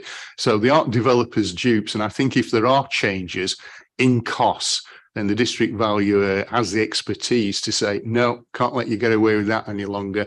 Our knowledge from the industry is that this unit cost for this particular activity is now X and not the Y that you're claiming. Am I being unduly optimistic, Martin? But I did get that very, very strong impression from that session. That's correct, Councillor Trustwell. And Sarah's actually got some additional point about clawback as well, which I think would be relevant to members. In my past life as a development management officer here, obviously viability is always one that comes along, and obviously affordable housing seems to be the key one that's lost. But over time, and especially on bigger schemes and have different phasing over time, we've used clawbacks in section 106 that's a review over a period of time if things have changed. And also if they come back into amend scheme that they haven't started or are in the process of starting and things change, then that they still have to continue on assessing. So it's not just a so we can use that mechanism in our section, which actually I think is really useful, because as you say, if what goes up must come down. So thank you. That reassures me, and perhaps more importantly, Paul's words reassure me, because if he's saying it. God, I wish the rest of my group had the same confidence in me. Councillor Hussain and then Councillor Kidger. Right, Chair, thank you very much. I'm going to talk about the council housing across the city and total numbers where we are talking about the delivering across the city. Be honest with you, if we're looking at it, we're talking about the local needs, local plans. And Chair and colleagues on the panels, I don't think so. It's working, like especially in my ward. The reason is, if we look at a current 4-bedroom houses across the city, I think this is a minimum, not maximums, right? And how many houses we are building across the city are 4-bedroom houses, right? In my ward, I can tell a Chair, the people are waiting for since 2015 with band A, right? And because it's not many 4-bedroom houses are coming available, right? And we're not focusing even onto the 4 bedrooms. And also, be honest with you, right? And I have a number of the families in my ward where they are living in 2-bedroom house, doesn't matter. They are with the council tenants, any private housing association, a husband and a wife, 5 to 6 children's house is not into the good conditions, a very poor, could be a medical history, right? And then we're talking about not just only to the rehouse to them, and I think it's the children's from the beginning of their stage of the age, not getting a good, healthy life. So, be honest with you, we needed to look the needs of, especially the 4 bedrooms, right, across the city, where it's at least the people we cannot, and coming days, Chair, be honest with you, right, especially what we was talking about just now, the price is going up where the people could be not going to afford to pay the mortgage, anything else, right? And the family people, where they are going to be, right? And that is a very, very big question mark, not just only into my ward, I think it's across the city. And we needed to focus, we needed to look, is it time to move with families as well? I can understand 1 bedroom, 2 bedrooms, 3 bedrooms, but large families as well, Chair, please. If I can just chip in briefly, I think Councillor Hussain makes a very important point, and I think your point, Arif, correct me if I'm wrong, is 4-bedroom social and affordable housing, because developers will build 4-bedroom detached and, 5-bedroom, 6-bedroom executive homes on greenfield sites in the suburbs until they're coming out of their ears, literally. But it's the need for affordable and social rented council and registered provider housing association properties. And I know from experience in my own ward that we went through a period some years ago where we were being told, oh, there's no great demand for 4-bedroom properties. And then all of a sudden there's a huge demand for 4-bedroom properties that we can't meet. And I think that's the point that you're making. It's a really valid one. And I'm just wondering, I don't want to stray into the area of another scrutiny board, but I'm just wondering how far that can be reflected and whether perhaps in future the table 2 that's on page 30 could actually give a breakdown of the number of bedrooms, not just the number of affordable properties, because I think, again, that will help to highlight some of the issues that Councillor Estain has mentioned. If I just make a quick comment, Chair, if I may, is that okay? So I think what I'll do, Councillor Estain, is I'll seek some further advice for you from our housing colleagues, but just in headline, the Section 106 route to delivery of housing does require through council policy that there's a pro rata mix. So the affordables delivered off a site, if it's mainly 4-bed, then that pro rata affordable delivery should be 4-bed. That is, unless there was particular local circumstances and local housing waiting list circumstances that warrant a different solution. Because I do know that the housing waiting lists are scrutinised and used as evidence in terms of both delivery of the Section 106 housing contribution, but also in terms of our own stock. And I do know we've got in excess of 20,000 people waiting on our housing waiting list, and a significant number of those are in need of 1- and 2-bed properties. But just in terms of the 4-bed, I'll come back to you with an answer on that. Okay, Arif, are you okay with that? Okay, Councillor Kidger. Hi. Looking through these lists, I'm very, very disappointed. I represent Morley South, which is a very large area with a very successful schools up there, and we find people are moving in to Morley to get the kids into the schools. And I've noticed on here, there's only 18 units of affordable housing gone into 3 small estates that I know, but yet we are taking a hell of a lot of building. So 1981 was the last year that we got any council housing built in Morley. And it's just disappointing that we're not even mentioned on this list. Now, recently, in the past, 3 or 4 years, Seagan Manor was pulled down, a care home.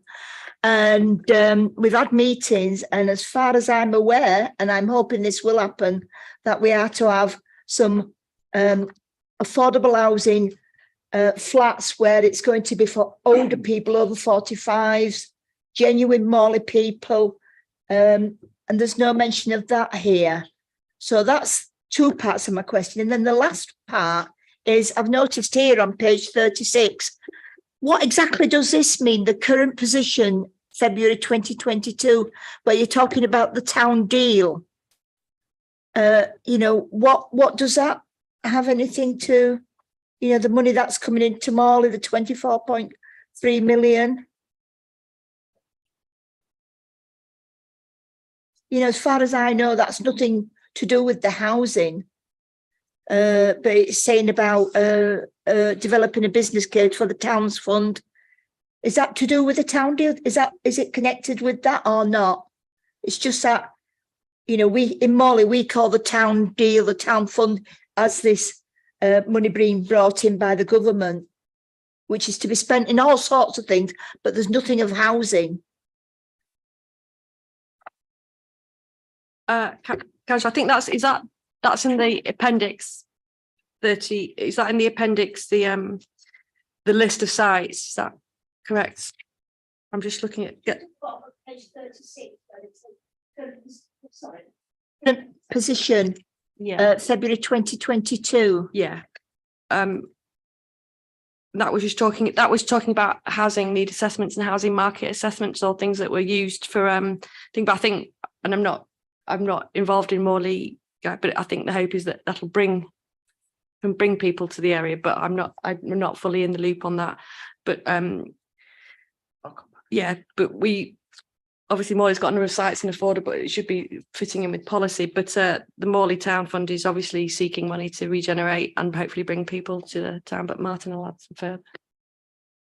Yeah, sorry, Councillor. I'm not equipped to answer that one because because this went to a year ago to this board, and I think we had a representative from Regeneration with us to talk about that, because she was managing a programme of housing market assessments, which has now actually ceased because the council now doesn't fund those housing market assessments in the way it did last year or the year before due to budget constraints. But what will happen is, through the strategic housing market assessment that's going to underpin Leeds Local Plan 2040, is we're going to take a thorough look at local community needs and be able to provide in a lot more detail than what we've provided in the past, what the current needs are, who they're for, in terms of, is it an older person's housing, specifically specialist housing, affordable housing, so that communities have got a much more understanding in terms of what their future needs are between 2022 and 2040. So hopefully that'll deal with some of the concerns that you've got around sort of lack of reflection of Morley within the figures. But if you want to come back to me with questions around, what's housing in Morley delivered in terms of affordables, then I'd happily be able to find that out and answer that for you. But it's not within the report at the moment. Thank you, Chair. Okay, thanks very much. I mean, as the officer said, that appendix is the report that came to the board this time last year. But nevertheless, the point that you've made seems to be a current one, and it would be interesting if you could liaise with Martin to ask those questions and get those answers. Thanks, Chair. Just a quick clarification, really. Following on from Councillor Hussein's point about needing 4-bed accommodations, I sit on the North and East Plans panel, and recently, it's been highlighted the need for 4-bedroom properties, definitely in East Leeds. But on the flip side of that, in terms of age-friendly properties, does that fall under specialist housing? Just for clarification. Yeah, you raise a really interesting point, Councillor, because I think when we wrote the policy on mix for the 2014 plan, I think it was in our minds that seeking more 2-bed houses, particularly in the outer areas, would be the sort of product that older people would want to move into, and that they would free up sort of 3 and 4-bed family homes and move down to smaller properties. So we didn't specifically look to say that should be earmarked for older people. But I think because there's been sort of there's been difficulty in getting the 2 beds throughout the district. A lot of the 2 beds are being built within the city centre. I think there's a conversation to be had through Leeds Local Plan 2040 about, well, what does an older person's house look like, and what would encourage people to move into a smaller home? Because from conversations I've had with age-friendly steering group, it's very much around, well, we'd quite like the downstairs that we currently have. We'd like to retain the larger kitchen, the larger living room, the dining room, but actually we just want fewer bedrooms upstairs. And nobody's building that product at the moment. So I think there's a real opportunity for us to continue to talk to the community and get their views on that. And one of the means that we're going to use for that is a housing survey, which will accompany the market assessment that we're going to carry out. So and we'll notify all members when that housing survey is ready to be released, and you can help us get some engagement in that. Thank you. Well, I've not had any other indications, but I'll wait for a few seconds. No, okay. Well, I'll bring our discussion on this particular agenda item to a close. Again, I think another very interesting and useful discussion that will feed into future iterations of this report and reports back and discussions of the board. So thank you, Ian. Thank you, Sarah. Thank you, Martin, for your attendance and your responses. I think you're all here with possibly the exception of Ian for the next item. Oh no, we've got another. We've got a couple of colleagues coming in from the subs bench. Give them time to ensconce themselves.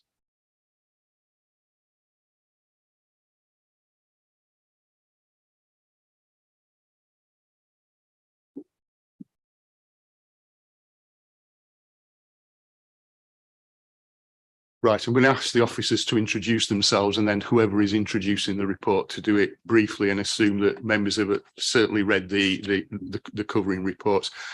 This is an item, a major starting point to the development of the next local plan, which we as a scrutiny board are charged to look at. So whether we like it or not, it comes onto our agenda.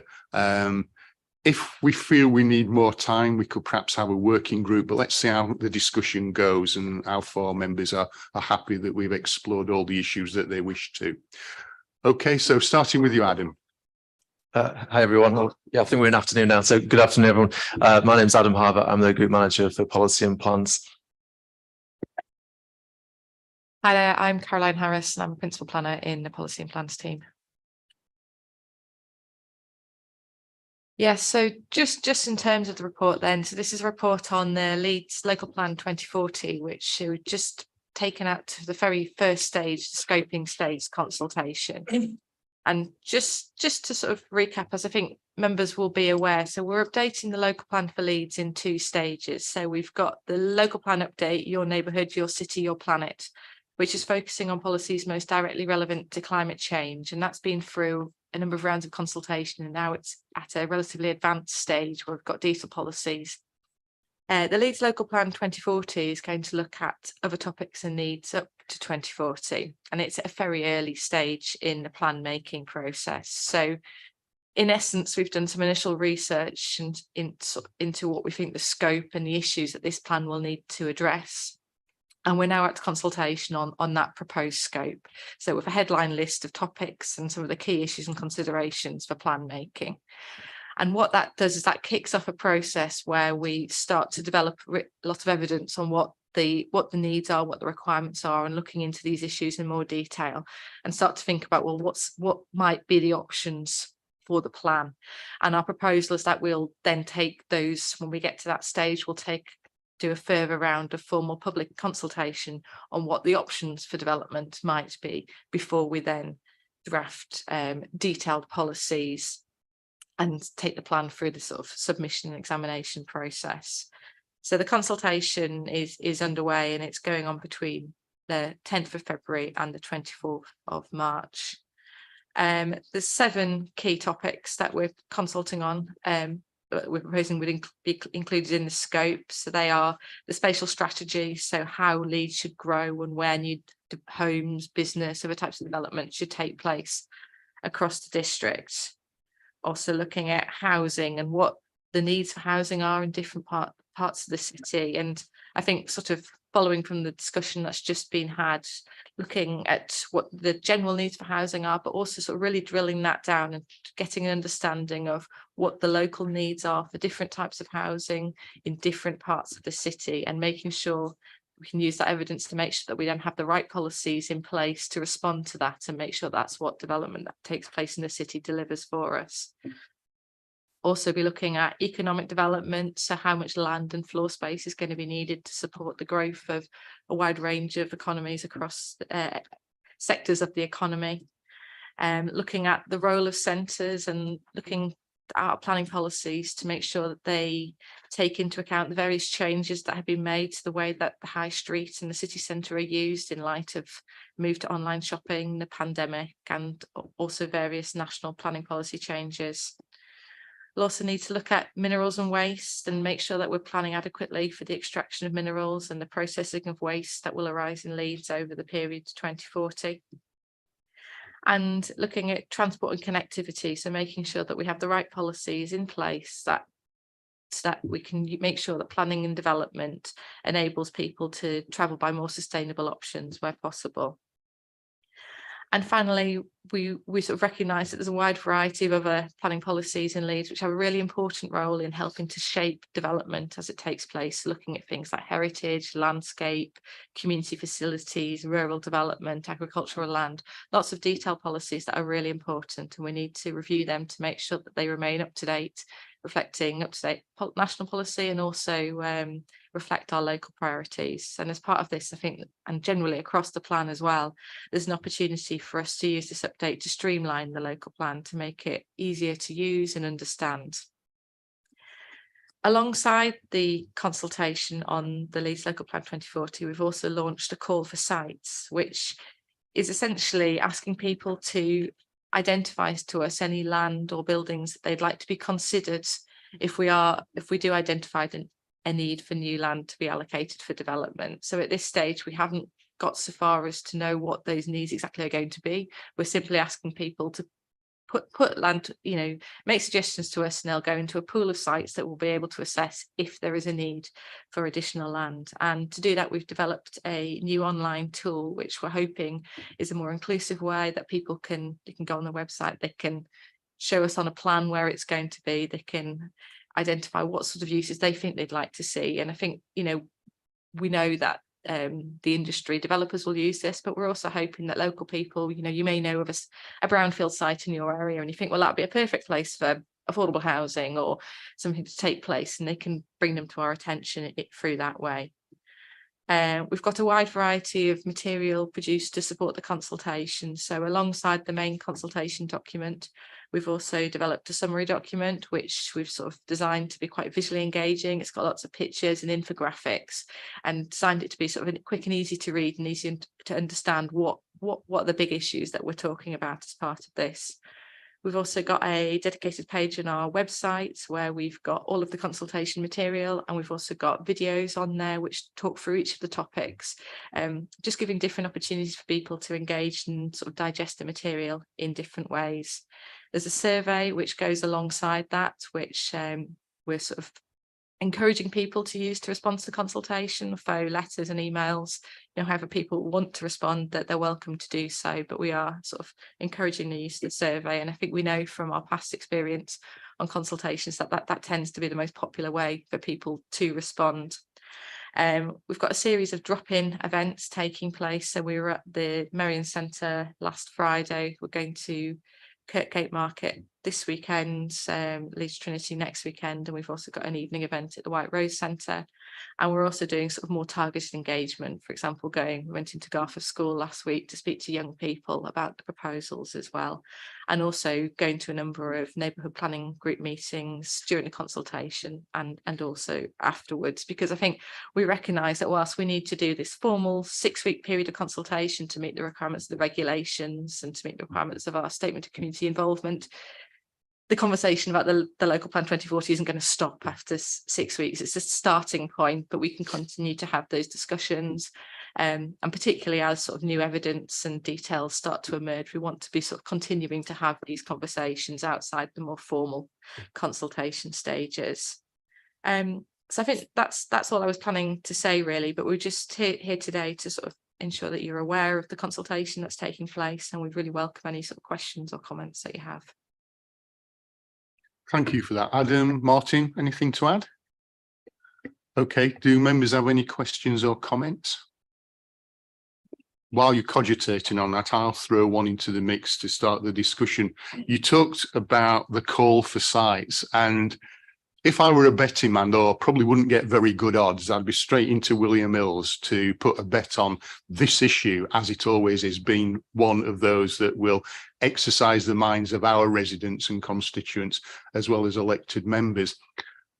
From what I understand from the report, is that it's a kind of one-way process of people identifying sites, that these sites will not be publicly identifiable by anyone other than those who have put the information.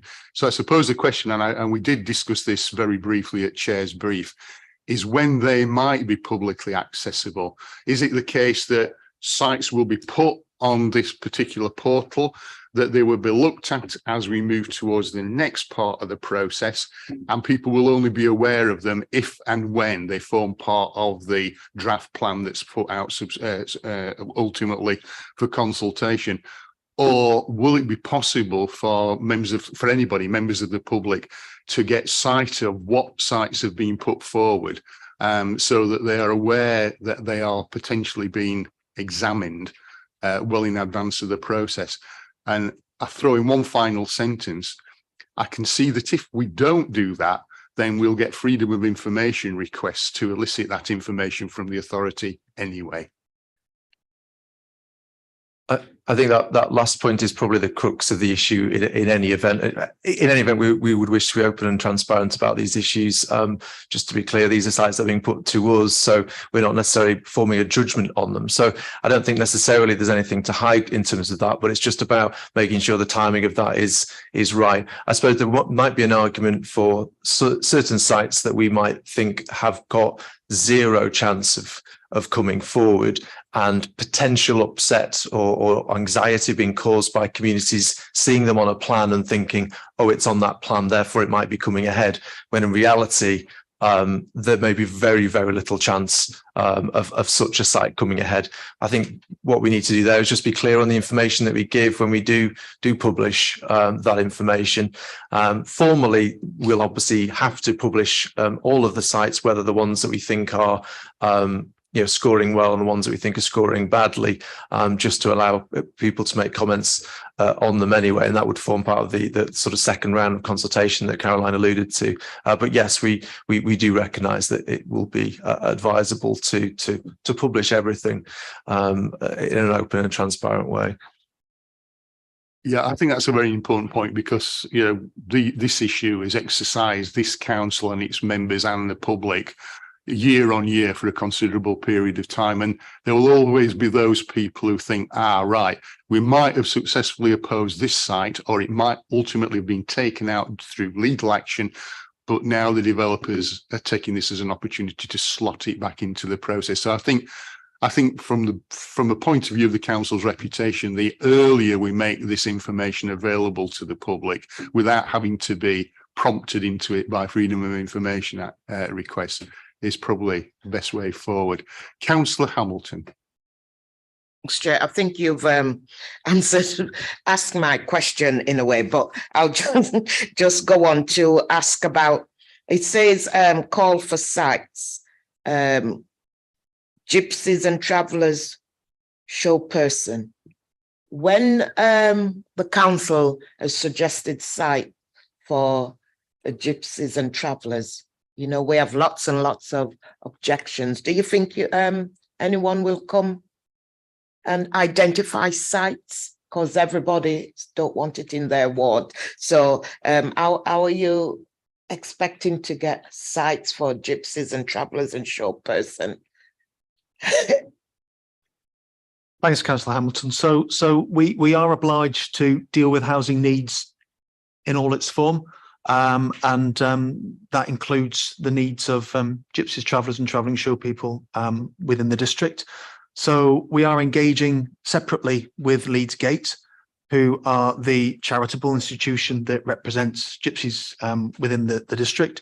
We're also working through a working group that Councillor Venner is chairing to look at specifically the wider societal needs of gypsies and travellers, because as a group, their health impacts, their health outcomes, their education outcomes in particular are far worse than many other citizens within the authority. So what we'll do is understand what the current needs are for travellers within Leeds, and we'll also have conversations with the travelling community themselves, but also with people who do accommodate them, because there are some farmers, there are some open landowners who allow gypsies and travellers to rest within them, and we can use those and look at those and assess those and see if they're suitable to allocate as well. The council also has a responsibility to house those gypsies and travellers that wish to be on a waiting list, and operates some public sites like Cottingley Springs in Kidacre.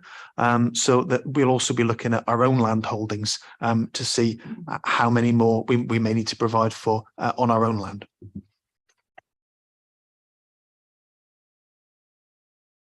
Is that all right, Sharon? Mike. Thanks. It does pretty much touch on what you said earlier. I mean, I've done the survey myself. What I want to know is, how do you validate the contributors to the survey? And as far as I can work out, there's no declaration of interest. So is this thing just going to be filled out by local property developers that want to use land that's not currently available? I think all parties are obviously open to answer this response form. In the main, we capture the information in terms of names and addresses if it's provided. In the main, our experience is that those of the development industry are quite keen to have those details recorded, because they will rely upon the submissions later on down the line when we get to an examination stage. But in many respects, the views of people obviously have to be balanced, and we're keen to hear a sort of, you know, the wide variety of different people's views. We don't really have an ability to sort of ID check individuals that they say they are who they say they are. We have to have that in good faith, really. I mean, the way the survey seems to be put across is it's a community survey, a survey of the people within the community about their community. And I think it's going to get hijacked by developers.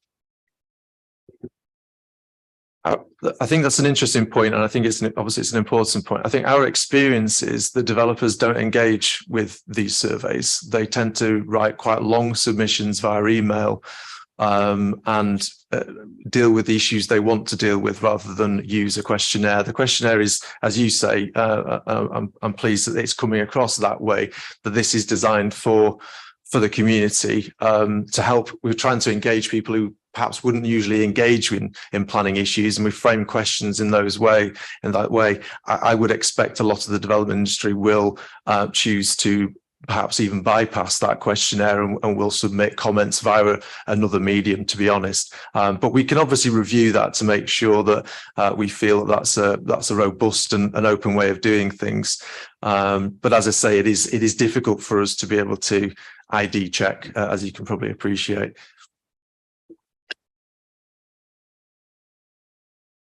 Councillor Lay. Just thank you, Adam, and thanks for coming. Just a couple of quick questions, really. I've read the Executive Board report. I haven't yet read the 250 pages of the Leeds plan document itself, to be honest. Not today, anyhow. Can I just ask, at the bottom of, or at the start of page 72, it talks about the future changes to the National Planning Policy document. Bearing in mind what was said at the previous item about housing mixes, and I think some policies changing halfway through the process because of the MPPR 2014, I think it was, something like that. Should we wait before we start? And off the back of that, could you sort of outline in simple terms how long the process will take? Because obviously I know I've been a councillor a long time, simply because I was involved in the last one from the beginning, and we've come round and we're now going to do the second of them, and there'll be other councillors who have been through this process a number of times. But it did take quite a long while to get to, I can't remember what the plan was. It was something to 2018 to 2030 or something. And it took us about 5 or 6 years to sign off the core strategy. Do we expect it to take that long again? Just going to the first element of your question, Councillor Lay, in terms of the documentation, the topic papers themselves are only about 30 pages long, and the summary document here, which is the kind of attractive, or hopefully we think, document, again, is only sort of 30 pages long. I think if you're limited for time, which I completely understand, all members would be, I would focus on those two documents. The lengthy document you referred to, I think is the sustainability appraisal scoping report, which is, is a long document. It includes a lot of fact checking essentially. But as I say, limited for time, I would focus on those two elements of it. In terms of how long the process will take, yes, plan making is a long endeavour, and it's something that needs to be kind of committed to. The process you referenced, we've obviously had the core strategy. We've had the core strategy selective review. We've had the site allocations plan. The site allocations plan was the longest in terms of preparation and ultimate adoption. And many of you will be aware it's also going through a separate remittal process as well, which isn't concluded. So it is fair to say that any document that includes allocations is likely to be a longer process. It's hard to put a finger on that in terms of being very exact about it, as Caroline took through in terms of the presentation. There's a few rounds of consultation here, and the degree of information that comes out of that will determine that process. We would hope we'd be talking about sort of 3-4 years, probably optimistically 3 years, but we will see how we go on that. In terms of whether we should pause or not, I think there's some really critical issues about needs that are here today, and they aren't going away. And you don't, it's probably not very good practice to start doing a plan at the point that you need one, because as you reflected, it takes so long to prepare one. You need to predict when you might need one and have it ready for that time. So that's what we're doing here. We recognise that some of our policies are out of date, some of them need reviewing. And now is the right time to look at that. We recognise that there are authorities across the country that are taking the opportunity to pause. I don't know the circumstances those authorities are in, but obviously in Leeds, we know that we have needs that we feel now is the right time to try and meet. My worry is that we go down one road and government policy comes out that takes us down a different road. I think that is a valid concern. I think that is a valid concern. We are conscious that we are being told that the planning system is changing. It's a little unclear some of the details of what that change looked like. As an example, is our plan capable of being that new version of plan or not? So I think we need further information from the government through the Levelling Up Bill and associated documentation on that. I think it is unfortunate that things like the National Planning Policy Framework, which you alluded to in your original question, is a lot easier and quicker to update for government than we can update local plans. So we are slightly beholden to what information is contained in there. It's why we always try and flag it up as a risk in those sections of our reports, because it is a risk that if government do change certain policies or certain areas of the planning system, that may take us back a stage. But what we are really keen to do, and I was attending a meeting last Thursday with the department, is understand as much as possible about this new planning system before it gets launched, so that we are ready for it, so that we can work with either the existing planning system or a new planning system, because a lot of the fundamentals of what makes for good planning are not going to change. So I think we just have to make sure that we're facing in both directions as far as possible. But it is a risk. I do accept that. And I think it's a very important issue, and Adam's quite right to say it's a bit of a how long is a piece of string question, because government's changing policy, when and if it gets around to changing policy, will militate possibly against some of the steps that we've taken. And also some way down the line, there may be legal challenges that get taken to a high level, which may delay the process. So I don't think anyone, not even our most experienced and able officers, can make a prediction on that, Scott. Councillor Garvani. Thanks, Chair. You talk about targeted activity aimed at specific groups, and you said for young people, you specifically mentioned Garforth and Leeds College of Building for a dedicated survey. How's that survey going wider? And Are you attending any of the area committee youth forums? We've got the Outer Northwest one in a week or so. I think we're working closely with colleagues in children's and young families to be able to try and promote that as far as possible, and the kind of have a voice networks and things like that. But if there's particular sessions that you'd like us to attend, we'd be really interested to hear further details, and we would be happy to attend to sort of facilitate some of those meetings if that's helpful, because we're really keen to hear the views of young people, which is difficult to do.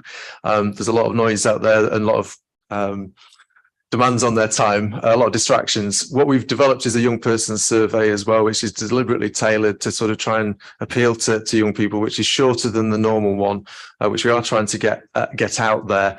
And any sort of help to get that further and wider would be much appreciated. So perhaps if we could talk perhaps outside the formal meeting, it'd be good to get some further details, Councillor.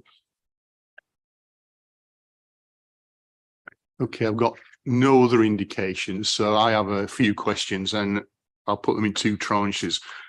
First two, the first one relates to page 70 and page 72, and it's really to try and get a feel for the impact of the urban uplift that page 20 talks about, I think paragraph 2, because it looks as though we're going to be asked to increase our housing targets beyond those that currently exist. But then on page 72, paragraph 17, we're told that if that necessitates expanding into the green belt, then that's not necessarily something that the government would require. And it strikes me as being a bit of a political Pontius Pilate stance, this. Here's what we expect you to achieve, but if it involves encroaching on the green belt, then it's down to you. Don't blame us, Gov. Am I being unfair? I know I'm being party political to a degree, but am I being unfair in terms of that perception? And my second question is a very brief one about minerals and waste strategy. We obviously, as the report says, have got a number of quarries around, and I'm sure each and every one of those carries attendant concerns from the surrounding neighbourhood in terms of noise, dust, heavy vehicles. How robust are we going to be in terms of quarry operators using this as an opportunity to extend their activities in a way that's going to be damaging to the community?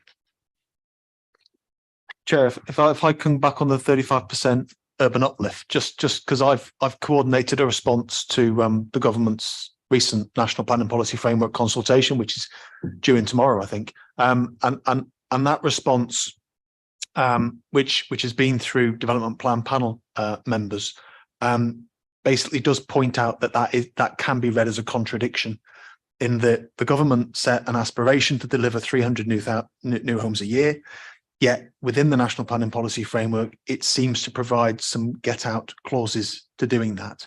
And with the 35% urban uplift, the points that we've made in our response are that just because it's an urban area, it doesn't mean that it's got masses of brownfield land. If the government expects cities like Leeds to deliver over and above their housing needs, then in a sense that requires a national strategy to support them to do that, both in terms of increased funding and increased infrastructure, because that 35% increase will require more infrastructure to support it on already overburdened urban infrastructure. And the fourth point we make is that it's not necessarily conducive with a climate emergency, where we know that the importance of climate adaptation is going to be around sort of retaining green spaces around our urban areas, and actually looking at how we can get more tree planting and better quality urban environments, not simply using lots of land to develop on. So those potential contradictions have been pointed out.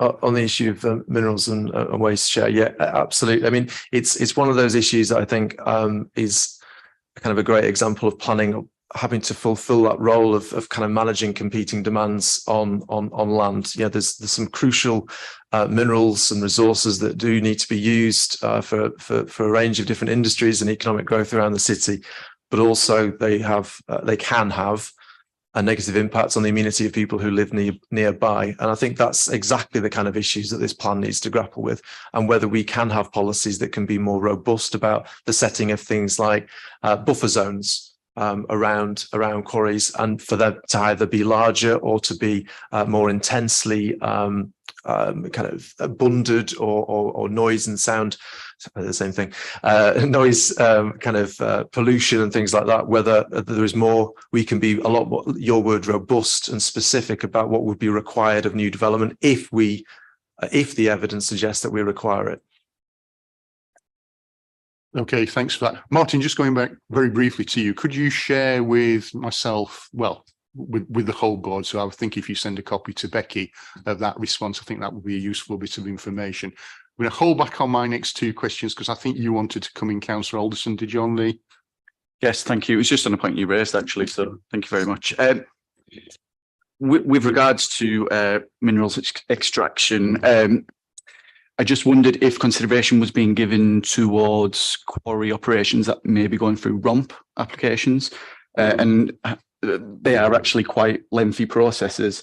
And I would hope that as that process of the ROMP happens, that this potential policy change, that the two operate hand in hand, so we don't have them battling with each other, potentially a ROMP being finalised and then kind of contradicting what the new strategy would suggest. So I was just wondering if there's been consideration for that. Thank you. Thank you, Chair. Thank you. Yeah, I mean, I think the important point, I suppose, to make, and I will not profess to be an expert on minerals here, is we work really closely with our minerals colleagues, and on those kind of review of old mineral planning consents kind of applications. I think that's a really important aspect. I think we need to probably investigate further what powers we have to be involved in those, and whether the regulations associated with that allow for minimal kind of new policy setting, because there's always issues, isn't there, I suppose, with existing consents and what weight they're already given. But we'll work, it's a point that hasn't been raised to us before, so thank you very much, Councillor Alderson, and we can take that away, work closely with our minerals colleagues and see whether there is opportunities here. And if you've got further views on what you feel could be covered by new policies, that'd be really interesting to hear as well. Thank you. There's certainly case studies in my ward, but I think that's not for this discussion. But yeah, we welcome that conversation. Thank you. Thank you, Chair. Yeah, thanks for that. My final two, hopefully shorter questions. Obviously, all development has implications, especially sizable development has implications for infrastructure. But the infrastructure that I'm particularly interested in is the NHS's ability to respond to developments, especially obviously housing developments. And I just wondered how far our NHS colleagues are involved in the process from this point in terms of being able to have their input. I always fear that because they are very, what should I say, attuned to their political masters, that they will always say, oh, you know, we will be able to provide services. But I think we all know from our experience as local members the pressures on especially primary care services, GP surgeries and other services like that, let alone the waiting times for treatment in our NHS hospitals. So it's really a question about how far they are integrated in this process right from the start. And my final question relates to comment on page 76 about fracking. I'm really just bringing myself and the board up to date as to where we are, because at one stage it appeared that local authorities were their own masters and mistresses in being able to say, no, we don't want any fracking in our area. This particular comment seems to imply that the change in government policy means that it goes into the planning process mix, and part of the city of Leeds will in fact find itself potentially landed with a fracking site. So I just wondered if we could have a little bit more clarity on that. Yeah, I'll just come back on the involvement of the CCGs and the health sector, Councillor Trustwell.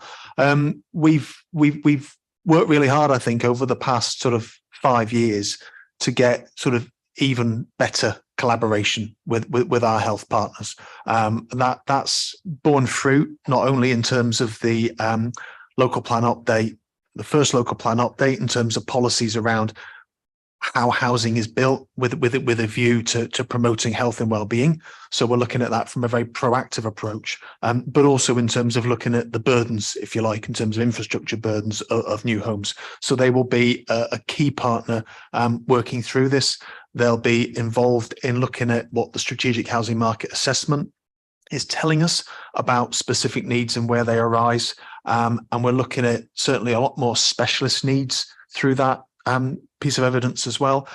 So what we will do is provide a lot more clarity, I think, from the very start around how infrastructure in all its forms is expected to be delivered alongside new housing growth. In terms of the fracking elements, as you can imagine, pulling together the information that we did takes a few months before we get to consultation, and there were suggestions, I think, at a national level that there was going to be movement or change, lifting of the moratorium. Essentially, it's a moratorium currently on fracking, which remains. There was discussion at a national level, I understand, in terms of whether that moratorium should be lifted. There's also a requirement in national policy that we plan for, quote, unconventional hydrocarbons, of which fracking is one. So one of our thoughts, and again, it's more almost for discussion really, was about do the people of Leeds feel it would be beneficial for us to state clearly what our planning views are on fracking as it relates to the planning system. As I understand it, the administration has made very clear their lack of support for fracking, but that's not expressed in planning policy. So we just wanted to kind of open up that debate without trying to alarm anybody, but it's more about whether there is a degree of local control here rather than waiting for changes in national policy. Is it better, more robust for us to have our own policy, which will help us determine applications if they arise?